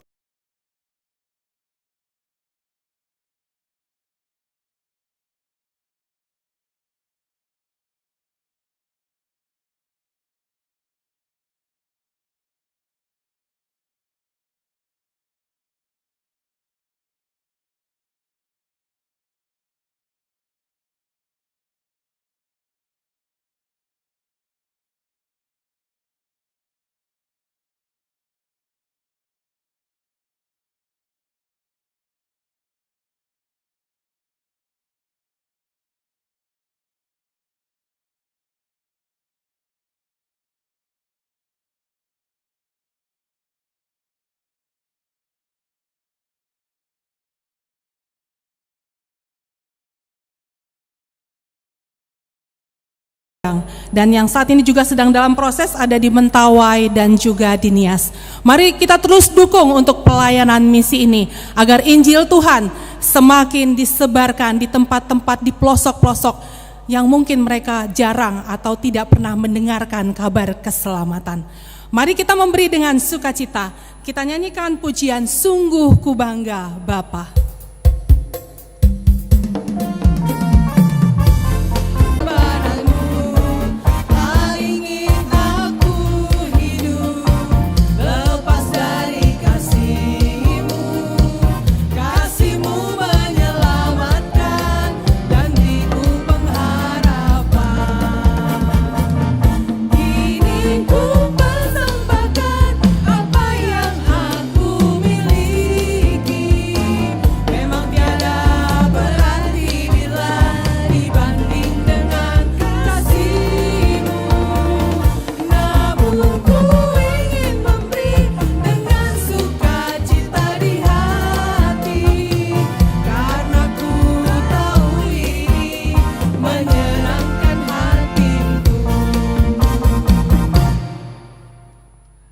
Mendengarkan pengumuman dan doa syafaat yang disampaikan oleh Esther Manurung.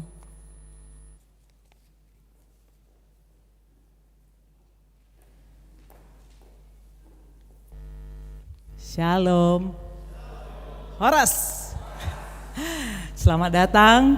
Kami ucapkan atas nama Yayasan Bina Dunia, Komunitas Bunda Pasoki Diaspora kepada Amang Inang, Abang Kakak, adik-adik, pasti ada adikku lah ya, dan saudara-saudari sekalian di dalam Tuhan kita Yesus Kristus. Bersyukur sekali ya kita bisa menikmati indahnya persekutuan bersama, tambah indah, tambah syahdu, serasa sangat sangat apa ya, sacred ya kalau bahasa ininya, kudus dan sacred gitu, karena suasana di luar dingin, tidak ada yang merasa kepanasan, malah kedinginan mungkin. Tapi yang terlebihnya adalah bagaimana kita merasakan persekutuan yang indah dipimpin oleh Amang Pendeta di sini yang sudah sangat diberkati Tuhan, bahkan menjadi sahabat kita selama ini dalam pelayanan kita di Yayasan Bina Dunia, dan juga kita diiringi musik yang begitu indah yang selama ini mengiringi kita mengangkat pujian kepada Tuhan. Jadi bersyukur sekali untuk ibadah di bulan Juli, dan tidak terasa dalam kita udah memasuki pertengahan tahun, udah melewati ya, nggak terasa, time flies. Dan saya yakin ibadah ini benar-benar menjadi selalu menjadi pengingat, menjadi sebuah gunung batu bagi kita untuk kita selalu diingatkan kembali, mau rindu terus belajar, membangun diri dalam pengajaran yang indah, yang baik sekali, dan kemudian mau agak berlelah lah ya. Kita kan ingin bertransformasi menjadi manusia yang semakin dewasa di dalam Kristus, dalam iman kepada Kristus, dalam pelayanan, dalam penerapan firman Tuhan. Ya caranya memang gak mudah, harus mau belajar dengan sulit gitu ya. Membaca kitab keseluruhan, gak cuman sekedar baca perkataan orang dan kemudian oh ini satu ayat, bukan. Di KBD ini benar-benar saya temukan jujur tadi malam dan sebelumnya, karena kita udah mulai eksposisi Efesus dari berapa bulan lalu, saya sudah membaca itu dan bahkan mengikuti beberapa semacam overview-nya dari Bible teacher yang baik. Kemarin saya ulangi 2 kali, tadi kemarin saya baca semuanya, pagi ini juga saya baca, terutama karena mau jadi ini ya, jemaat. Tapi sebelumnya juga udah saya baca. Ya, tapi itu persiapan yang sangat memberkati saya. Anyway, saya ingin mengucapkan kembali, jikalau ada yang baru hadir tadi ada di belakang, tapi mungkin ada yang baru pertama kali hadir? Kayaknya ada ya?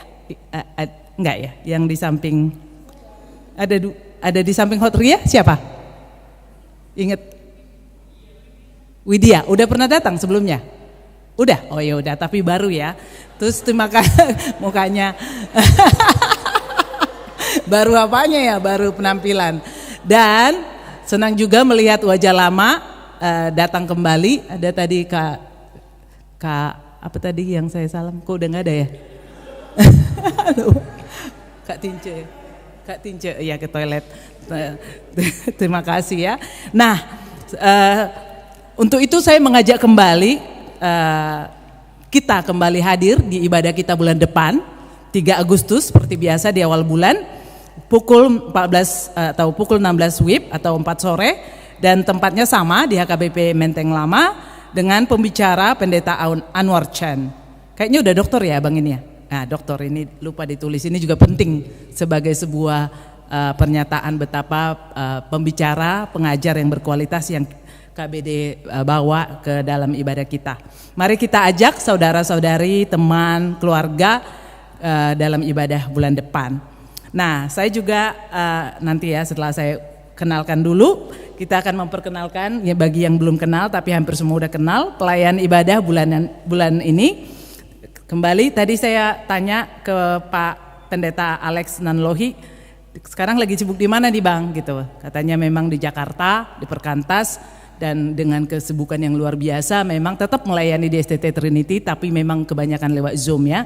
Kita bersyukur untuk teknologi di mana itu bisa diatasi dan semua bisa terjangkau dengan baik. Jadi terima kasih buat pelayanan Abang di sini. Jadi panggil Abang karena Abang di komunitas Batak. Walaupun aslinya Manado ya. Kemudian bersyukur untuk pelayanan yang luar biasa dari kakak kita, Kak Riri Silalahi sebagai MC dan membawa semua keluarga mendominasi di sini. Singer ada Yohan Sipahutar anak pertama dan Amanda Sipahutar anak kedua dan tadi Abang mendukung dalam doa pembukaan. Kemudian luar biasa tadi pelayanan dan sharing pujian oleh Ito Tiroy Sihotang. Jadi Ito Tiroy ini benar-benar ini ya, aku pernah melihat dia nyanyi bukan Kak sejauh timur. Terus aku coba lagi sampai di rumah karena aku terkesan waktu di sini aku buka lagi YouTube dengan speakerku yang sangat baik. Ternyata lebih enak di sini. Jadi memang lebih enak menikmatinya langsung. Jadi buat teman-teman yang di live streaming beruntung kalau bisa menikmati langsung di sini. Jadi datanglah. Saya udah coba padahal sound systemku bagus dan layar TV-nya besar. Nah, jadi sangat luar biasa suaranya. Terus tapi hatinya yang lebih luar biasa. Kemudian gondang Nardi Simamora dan kemudian saya sendiri. Oke, Esther Manurung. Nah, saya tidak akan terburu-buru seperti Abang Alex tadi karena saya tahu masih banyak genangan, kita tunggu surut sedikit. Jadi tadi saya dibisikkan untuk sharing sedikit tentang pelayanan yang sudah dikerjakan sejauh ini oleh Yayasan Bina Dunia melalui Badan Misi Bina Dunia yang sekarang dipanggil Badan Misi Bina Dunia. Sebelumnya kita kenal dengan BMT, Badan Misi Trinity, artinya di bawah STT Trinity. Sungguh kalau kita sudah melihat lebih dalam apa yang sudah dikerjakan sejauh ini di Badan Misi yang dulu saya tahu cikal bakalnya adalah Kak Junike, Martina dan lain-lain, mencoba menggodok bagaimana sih kita melayani masyarakat tidak hanya sekedar pelayanan yang sifatnya rohani tetapi ada sifatnya yang holistik di mana kita tahu di masyarakat itu mengalami begitu banyak kebutuhan, begitu banyak masalah yang mereka hadapi sehari-hari dan itu dia harusnya kita boleh melihat atau men-sharingkan ke mereka Firman Tuhan adalah jawaban, tetapi bagaimana caranya dan bagaimana kita bisa menolong mereka. Maka saat itu aku ingat ide pertama adalah pendidikan nutrisi atau membuka akses ke air dengan pemipaan dari tempat yang bawah ke atas dan sebagainya. Bahkan sampai sekarang di beberapa tempat kayak di Rongkurni Huta juga terjadi kekeringan.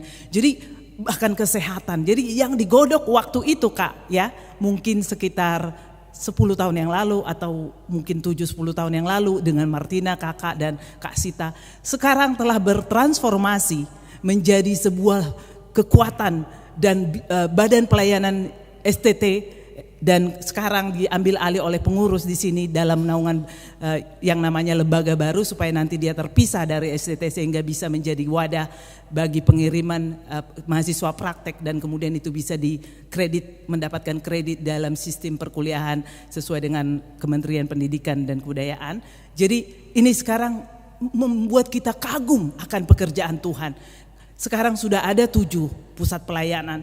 Dan ini dimulai dari cikal bakal yang ada di Bonandolok. Secara khusus Bonandolok pastinya sudah menjadi misi khusus bagi kita karena Allah kita yang luar biasa memilih seorang hambanya dari sana. Dan itulah yang kemudian terus menggaungkan visi itu dan membawa, mengingatkan kita semua bagaimana kita bermisi. Dan salah satunya adalah dengan pelayanan kepada siswa, kepada orang tua, KTB, kemudian pusat pelayanan ini menjadi sebuah wadah yang terus menerus ada di sana, bukan sekedar kita datang come and go gitu ya. Kita melakukan KKR, kita melakukan macam-macam seminar, tapi kalau kita pergi dari daerah itu, sebenarnya mereka itu masalah keseharian mereka ingin sampaikan. Tapi kita tahu gereja tidak cukup daya dan tidak cukup kapasitas melakukan itu. Bahkan kita tahu kalau di beberapa gereja setelah anak-anak itu tamat SD, SMP, SD lah ya, tamat sekolah minggu, tidak tahu lagi mau kemana gereja, tinggal gabung sama ibadah kebaktian minggu di mana bahasanya sudah langsung bahasa orang tua dan banyak akhirnya memilih tidak ke gereja lagi kemudian kembali saat Naposo.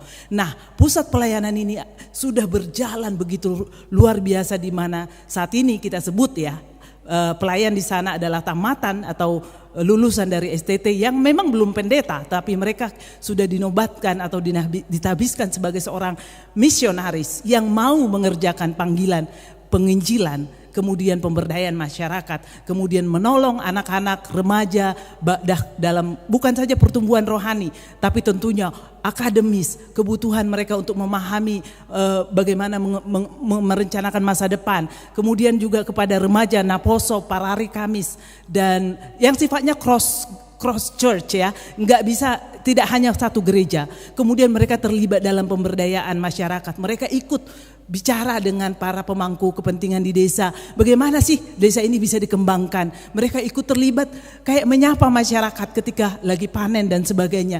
Mereka bikin PI, konseling satu-satu gitu.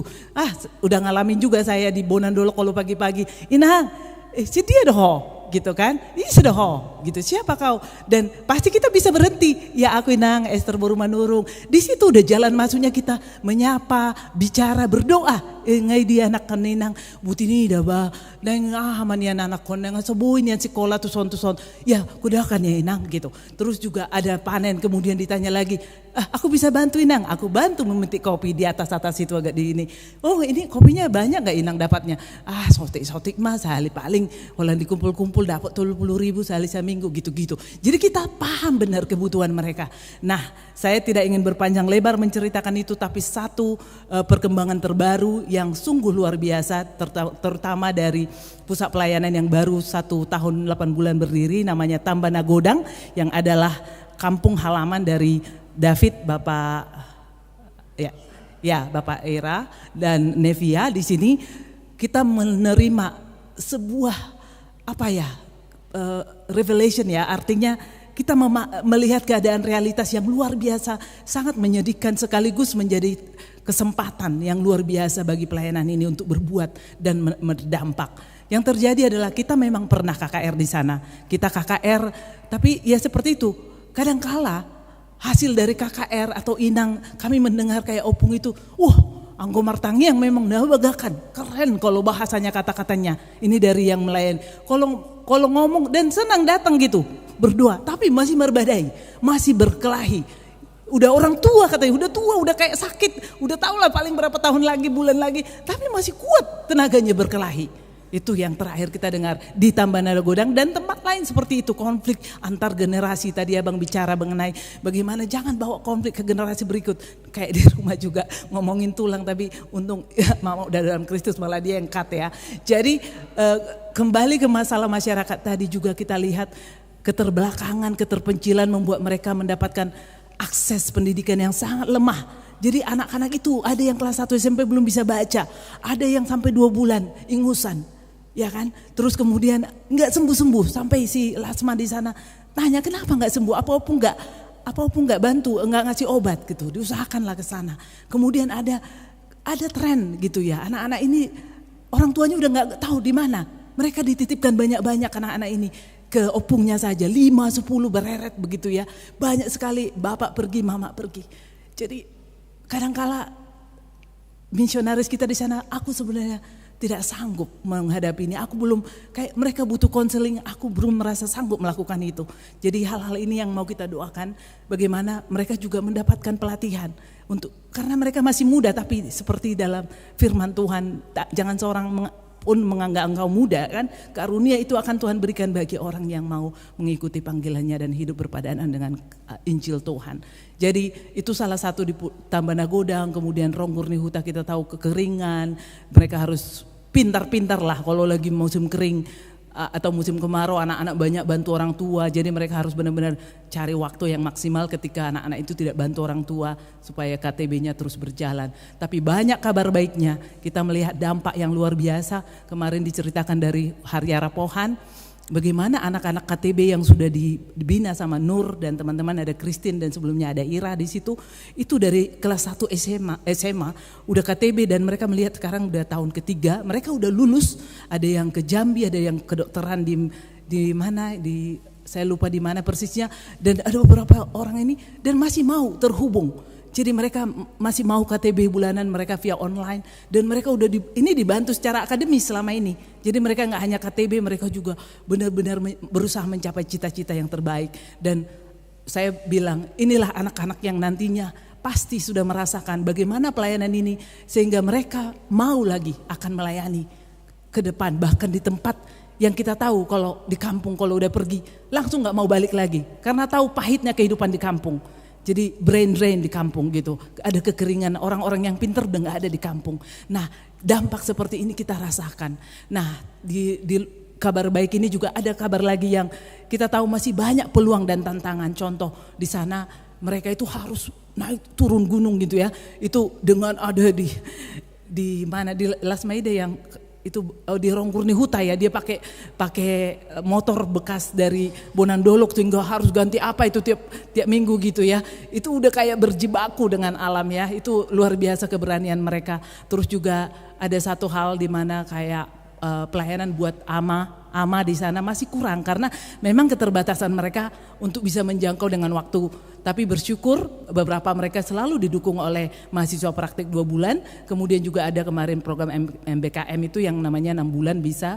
Jadi atau seperti magang zaman dahulu.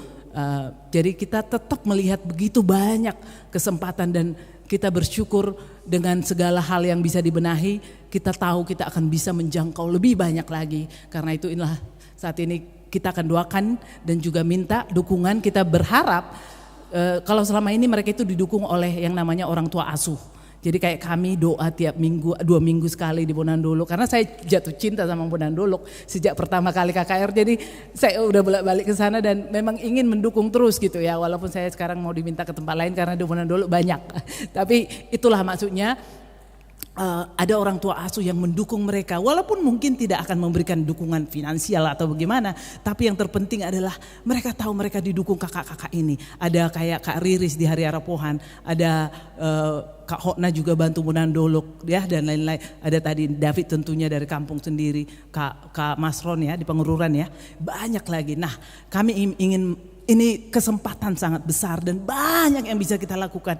Yang saya sendiri di pengurusan baru dengan ketuanya David, kemudian sekretarisnya Lina, kemudian Kak Masron wakil ketua dan Muti sebagai bendahara, dan kami akan take over tanggung jawabnya per awal tahun nanti secara keuangan dan sebagainya. Kami udah bikin rencana kerja. Saya sebagai bidang kemitraan, ketika saya mendengar apa yang terjadi di Tambana Godang gitu, perkembangan selanjutnya, tentu saya terpikir, saya tahu teman-teman saya di Jakarta banyak yang ingin menyalurkan dan mereka nggak tahu di mana yang tepat. Makanya ini menjadi sebuah bagian dari doa dan perenungan saya. Tanpa ingin ini mendahului kemarin, karena mendengar itu kami KTB ku punya komitmen bulanan. Jadinya aku tadi pagi bilang sama Ane, kami ada komitmen bulanan dan memang rencananya mau kasih BMD, tapi setelah mendengar Puspel kemarin kami ingin memberikan langsung tolong kelola 1 juta di mana ini bisa dipakai untuk makanan tambahan atau apapun di Tambana Godang. Ini bukan untuk saya mengapa ya, itu bukan, tapi bagaimana kita melihat supaya kita bisa melihat apa yang bisa kita lakukan. Dan kami berdoa suatu saat nanti kita bikin event di mana kita mau mengajak orang menjadi donatur, orang tua asuh, dan sifatnya ingin mendukung pelayanan ini nantinya. Itulah sharing yang bisa secara cepat. Udah mulai surut sedikit genangannya, jadi kita bisa lanjut. Ya, kiranya itu menjadi bahan doa yang kita terus bawa ya. Kemudian kita bersyukur untuk STT Trinity sudah melakukan dalam masa liburan yang namanya mungkin tahu Injil, kalau itu summer camp atau kalau sekolah Injil gitu ya, kalau dulu zaman saya di sekolah minggu, camp siswa 2025 dengan tema saya siswa saya milik Kristus. Kemarin tanggal 27 sampai 29 diikuti 75 orang dan luar biasanya beberapa anak yang selama ini dilayani di Puspel ataupun di tempat kita melayani itu datang gitu ya, bahkan mereka bisa berjejaring. Contoh dari Simalungun, Toba, Samosir, bahkan Labuhan Batu. Siapa yang udah pernah ke Labuhan Batu? Saya belum. Binjai, Pematang Siantar, Medan. Jadi mereka ini berjejaring menjadi kuat, tahu bisa menggambarkan nanti kalau mereka ke UI atau kemana. Wah, saya di sana mendapatkan pelayanan begini, maka saya begini dan saya ingin melayani. Itulah doa kita. Pasti mereka menjadi pemimpin-pemimpin di masa depan yang akan menjadi orang-orang yang dipakai Tuhan. Untuk itu kita akan lanjut ke doa.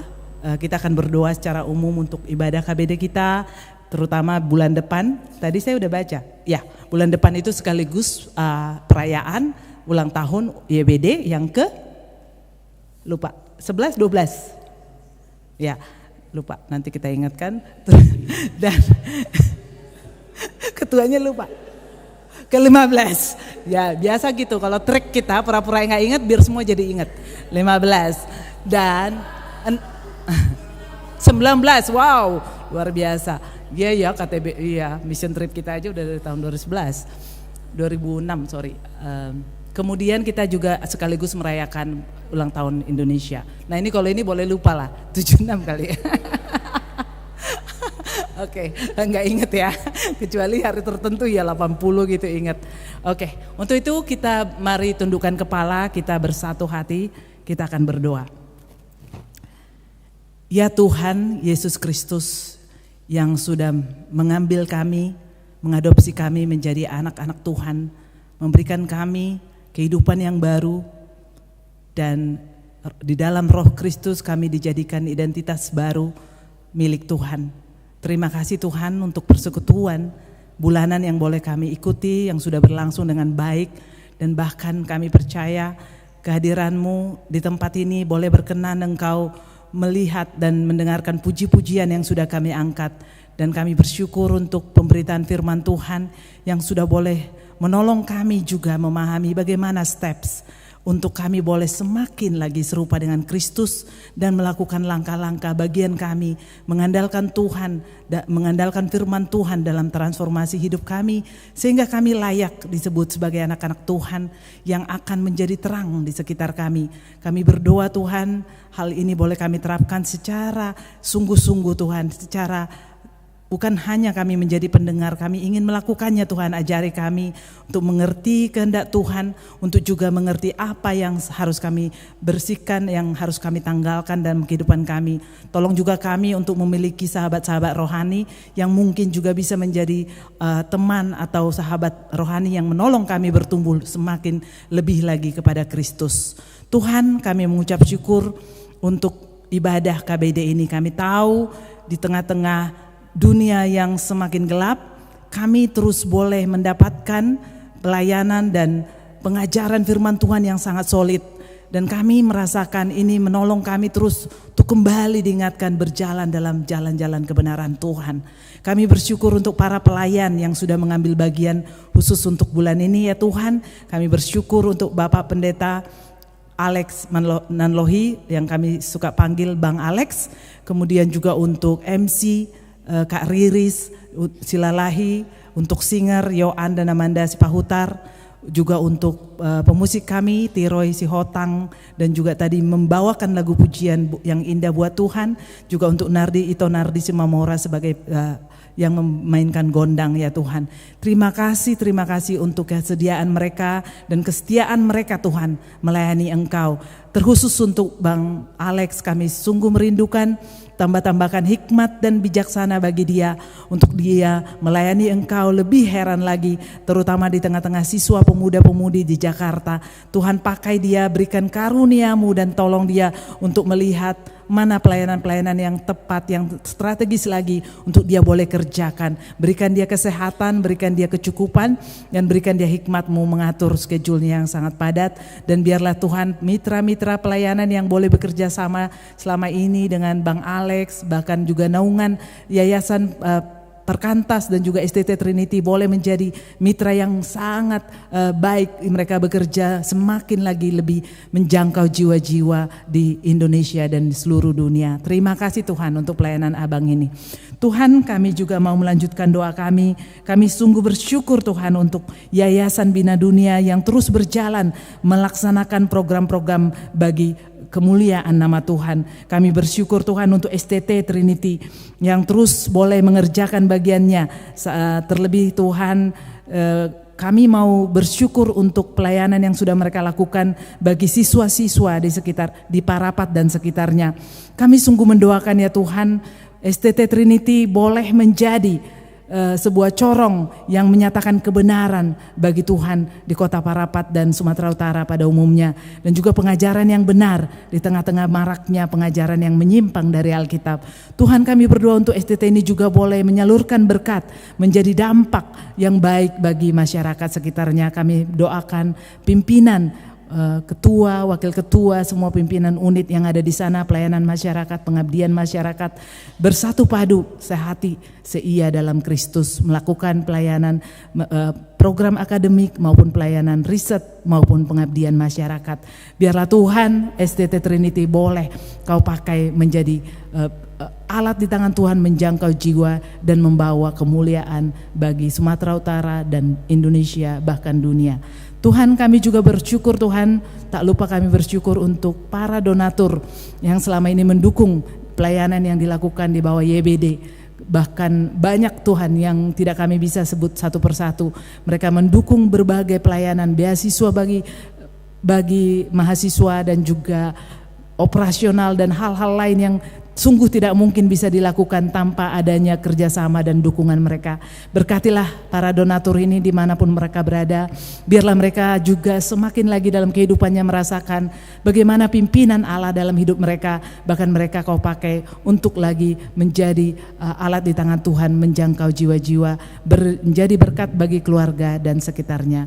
Tuhan, kami juga mau berdoa untuk persiapan acara HUT YBD bulan depan. Biarlah Tuhan yang mempersiapkan pelayan-pelayan-Mu yang mengambil bagian. Tuhan tutup bungkus kehidupan mereka, terlebih Amang Pendeta Anwar Chen. Pakailah dia Tuhan untuk menyatakan kebenaran Tuhan. Berikan dia kesehatan, jauhkan dia dari mara bahaya. Dengan kuasa Roh Kudus Engkau tutup bungkus dia dan keluarganya dan semua pelayan-pelayan yang akan melayani di bulan depan. Tuhan, kami juga bersyukur untuk tadi yang sudah kami sharingkan, perjalanan dan progres yang sudah dialami Badan Misi Bina Dunia. Oh Tuhan, Tuhan kami, sesungguhnya ini adalah pekerjaan Allah sendiri. Kami sungguh takjub dan kagum atas pekerjaan yang Kau lakukan. Kami bersyukur telah terbangunnya 7 badan misi atau pusat pelayanan yang kami sebut sekarang. Dan itu semua karena kebaikan Tuhan yang menempatkan hamba-hamba-Mu Tuhan yang lemah, tapi Kau kuatkan di dalam karunia dan anugerah-Mu. Tuhan, kami bersyukur untuk ke-7 badan misi ini Tuhan, pusat pelayanan ini. Pakailah Tuhan dan bawalah juga orang-orang yang akan mau terus mendukung, semakin lagi mendukung ketika banyak hal yang bisa dilakukan, banyak kebutuhan, Tuhan yang mencukupkan. Tuhan, biarlah hamba-hambamu ini terus kau tutup bungkus dengan kekuatan dan darah Yesus yang berkuasa dalam hidup mereka, sehingga mereka mampu mengerjakan tanggung jawab yang sebesar itu. Dan biarlah Tuhan, nama Tuhan dipermuliakan di tempat-tempat yang terpencil sekalipun ketika Injil diberitakan, karena mereka melihat betapa indahnya ketika ada langkah-langkah kaki yang membawa berita kabar baik ke tempat mereka. Biarlah Tuhan, Sumatera Utara, tempat-tempat ini penuh dengan kemuliaan Tuhan, dan juga hamba-hambamu ini terus boleh menjadi hamba yang berkenan di hadapan Tuhan. Tuhan, kami juga mau membawa bangsa dan negara kami saat ini. Kami sungguh merindukan Tuhan menolong bangsa kami di tengah segala perjuangan dan proses pembangunan dan juga penyelenggaraan negara yang kami tahu banyak mengalami masalah di sana sini, banyak carut marut kalau bisa kami bilang, dan begitu banyak peningkatan atau hal yang membuat mungkin masyarakat merasa kurang percaya terhadap kepemimpinan yang ada saat ini. Tetapi kami punya Tuhan yang punya kedaulatan, yang memiliki rencana yang indah, yang mengasihi bangsa kami, yang juga mendirikan bangsa kami dengan founding fathers yang kau pilih Tuhan, bahkan di dalamnya ada anak-anak Tuhan. Tuhan, kami serahkan bangsa kami, biarlah kiranya ada kemajuan dan kesejahteraan yang berarti, khususnya pertumbuhan ekonomi, pendidikan, peningkatan SDM Tuhan, sehingga hal-hal itu boleh menjamah dan dirasakan oleh rakyat kecil Tuhan. Pertumbuhan ekonomi yang bukan hanya memperkaya oligarki, tetapi yang sesungguhnya adil dan merata dan boleh dirasakan menjangkau kehidupan rakyat kecil. Tuhan, kami sungguh berdoa kau taruh pemimpin-pemimpin bangsa kami, mulai dari presiden, wakil presiden, semua menteri-menteri yang saat ini dipercayakan, dan kepala-kepala lembaga negara, yudikatif, eksekutif, dan legislatif ya Tuhan. Biarlah Tuhan kau taruhkan pemimpin-pemimpin yang sesungguhnya bertanggung jawab, penuh dengan integritas, mau mengerjakan apa yang sesungguhnya menjadi amanah jabatan mereka, dan benar-benar jujur Tuhan, dan benar-benar yang profesional, dan memang terpanggil untuk melakukan yang terbaik bagi rakyat. Tuhan, ketika kami merasakan hal ini sulit ya Tuhan, kami percaya Engkau berkuasa, boleh melakukannya dengan kuasa dan karena kasih Tuhan sendiri bagi bangsa kami. Sungguh nyatakanlah belas kasihan-Mu bagi bangsa kami Tuhan. Baru-baru ini kami sungguh sangat sedih juga dengan keadaan dan dengan peristiwa adanya insiden intoleransi dan kekerasan penyerangan terhadap rumah yang mengadakan retreat kepada anak-anak remaja dan anak-anak kecil di Sukabumi, dan juga kemarin baru terjadi di tanggal 5 Juli penyerangan terhadap rumah ibadah di Cilodong, Depok, padahal sudah penolakan terhadap pembangunan rumah ibadah ini padahal sudah memiliki IMB ya Tuhan. Ya Tuhan, Tuhan kami, sungguh kami sedih, kami mohon tolonglah bangsa kami ya Tuhan, tolonglah bangsa kami untuk kembali boleh menghayati kembali nilai-nilai Pancasila, arti persatuan dalam kebinekaan, dan kami sungguh rindu ya Tuhan pemimpin-pemimpin kami boleh menjadi contoh yang terdepan untuk menyatakan bahwa Indonesia adalah negara di mana seharusnya setiap warga negara boleh saling menghormati iman dan kepercayaan satu dengan yang lain. Tuhan, kami rindu Engkau yang terus meneguhkan bangsa kami, tolonglah juga lembaga-lembaga pendidikan boleh kembali mensosialisasikan, boleh kembali mengajarkan nilai-nilai Pancasila, toleransi, dan hormat menghormati ya Tuhan kepada anak didik yang saat ini ada di sana. Juga komunitas-komunitas yang beragam boleh juga bersatu padu, saling menghargai, menunjukkan bagaimana hidup dalam kebersamaan yang rukun dan harmoni. Tuhan, kami percaya bangsa kami adalah milik Tuhan, Tuhan yang akan memberi kemajuan, Tuhan yang akan memberikan anugerah dan pertolongan-Mu. Kami juga mendengar adanya kebakaran yang terjadi di sekitar kawasan Tele, Menara Pandang Tele ya Tuhan. baru-baru ini di mana 50 hektar tanah boleh terbakar. Oh Tuhan, Tuhan kami, kiranya Engkau menolong para masyarakat di sana untuk boleh berinisiatif mengatasi masalah itu, dan juga terutama Tuhan pemimpin daerah di sana boleh terlebih dahulu juga menjadi pemimpin yang boleh mengerjakan yang terbaik, khususnya kesadaran akan lingkungan, bagaimana mereka menerapkan peraturan dengan ketat dan dengan baik. Kami sungguh percaya Tuhan, kesadaran akan lingkungan adalah ciptaan Tuhan yang harusnya dikelola oleh manusia di bumi. Itu hanya boleh diperoleh ketika mereka mengenal siapa penciptanya. Karena itu Tuhan, biarlah masyarakat di sana boleh semakin mengenal Kristus, Tuhan Allah pencipta langit dan bumi, yang memberkati mereka dengan alam yang begitu indah, sehingga mereka pun mau melakukan bagiannya di dalam menjaga kelestarian lingkungan. Ya Tuhan, kami juga tadi terlupakan, kami ingin berdoa untuk proses hukum yang saat ini berjalan bagi para korban dan juga penyerangan di rumah di Sukabumi.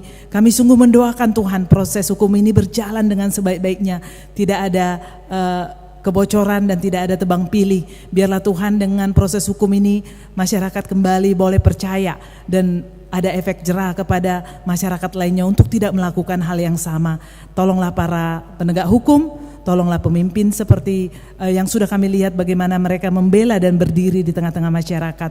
Biarlah Kau tambah-tambahkan pemimpin yang seperti itu. Inilah doa kami ya Tuhan. Kami percaya Tuhan yang akan mendengar doa kami. Kami bersyukur punya Allah seperti Engkau. Dan biarlah Tuhan segala sesuatu yang kami mohonkan biarlah terjadi sesuai dengan kehendak Tuhan untuk kemuliaan nama-Mu saja. Di dalam nama Tuhan Yesus kami berdoa dan mengucap syukur. Amin.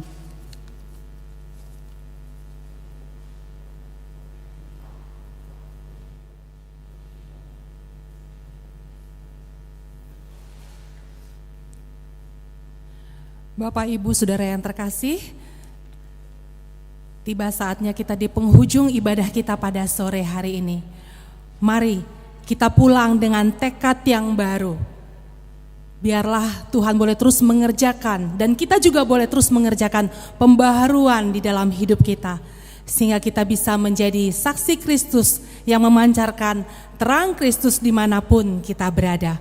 Mari kita bangkit berdiri bersama, kita angkatkan pujian Marsi Nondang Dibain Yesus.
nyalakan pelita dan terangi mereka, agar tiada yang celaka dalam dunia kelam. Mari berdoa. Tuhan, kami bersyukur kalau kami mengalami transformasi di dalam Tuhan. Supaya kami ingat, kami ditempatkan juga di dalam dunia yang gelap. Bukan supaya kami hidup bagi diri kami, tapi supaya terang Tuhan boleh terpancar melalui hidup kami. Agar orang boleh melihat siapa Yesus, sumber terang dunia itu. Yang akhirnya mereka boleh datang mengenal Engkau dan hidup di dalam Engkau. Sebagaimana kami telah mengalaminya. Terima kasih Tuhan untuk kesempatan kami bersama-sama dikobarkan kembali. Untuk boleh terus mengalami transformasi dalam Tuhan. Kami berdoa juga waktu kami kembali dari tempat ini. Kami sungguh rindu kebenaran-kebenaran yang sudah kami dengar. Setiap pujian yang kami lantunkan, setiap doa yang kami sampaikan kembali bergema di dalam sepanjang perjalanan kami mengikut Tuhan. Jadikan kami terang-Mu di mana saja Tuhan hadirkan kami. Terima kasih banyak ya Tuhan. Kami sekali lagi bersyukur untuk ibadah yang sudah Tuhan pimpin dari awal, pertengahan hingga akhirnya. Dan akhirnya kami menyatukan hati kami bersama. Menaikkan doa yang indah yang Tuhan Yesus ajarkan kepada kami bersama-sama. Bapa kami yang di surga, dikuduskanlah nama-Mu. Datanglah kerajaan-Mu. Jadilah kehendak-Mu di bumi seperti di surga. Berikanlah kami pada hari ini makanan kami yang secukupnya. Dan ampunlah kami akan kesalahan kami. Seperti kami juga mengampuni orang yang bersalah kepada kami. Dan janganlah bawa kami ke dalam pencobaan. Tapi lepaskanlah kami daripada yang jahat. Karena Engkau yang punya kerajaan dan kuasa dan kemuliaan sampai selama-lamanya. Saudara-saudara yang dikasihi Tuhan, kembalilah dalam hidupmu. Jadilah terang dimanapun Tuhan menempatkan engkau. Arahkan hatimu kepadanya dan terimalah berkat-Nya. Tuhan memberkati engkau dan melindungi engkau. Tuhan menyinari engkau dengan wajah-Nya dan memberi engkau kasih karunia. Tuhan menghadapkan wajah-Nya kepadamu dan memberi engkau damai sejahtera sampai selama-lamanya. Amin. Amin. Amin. Amin.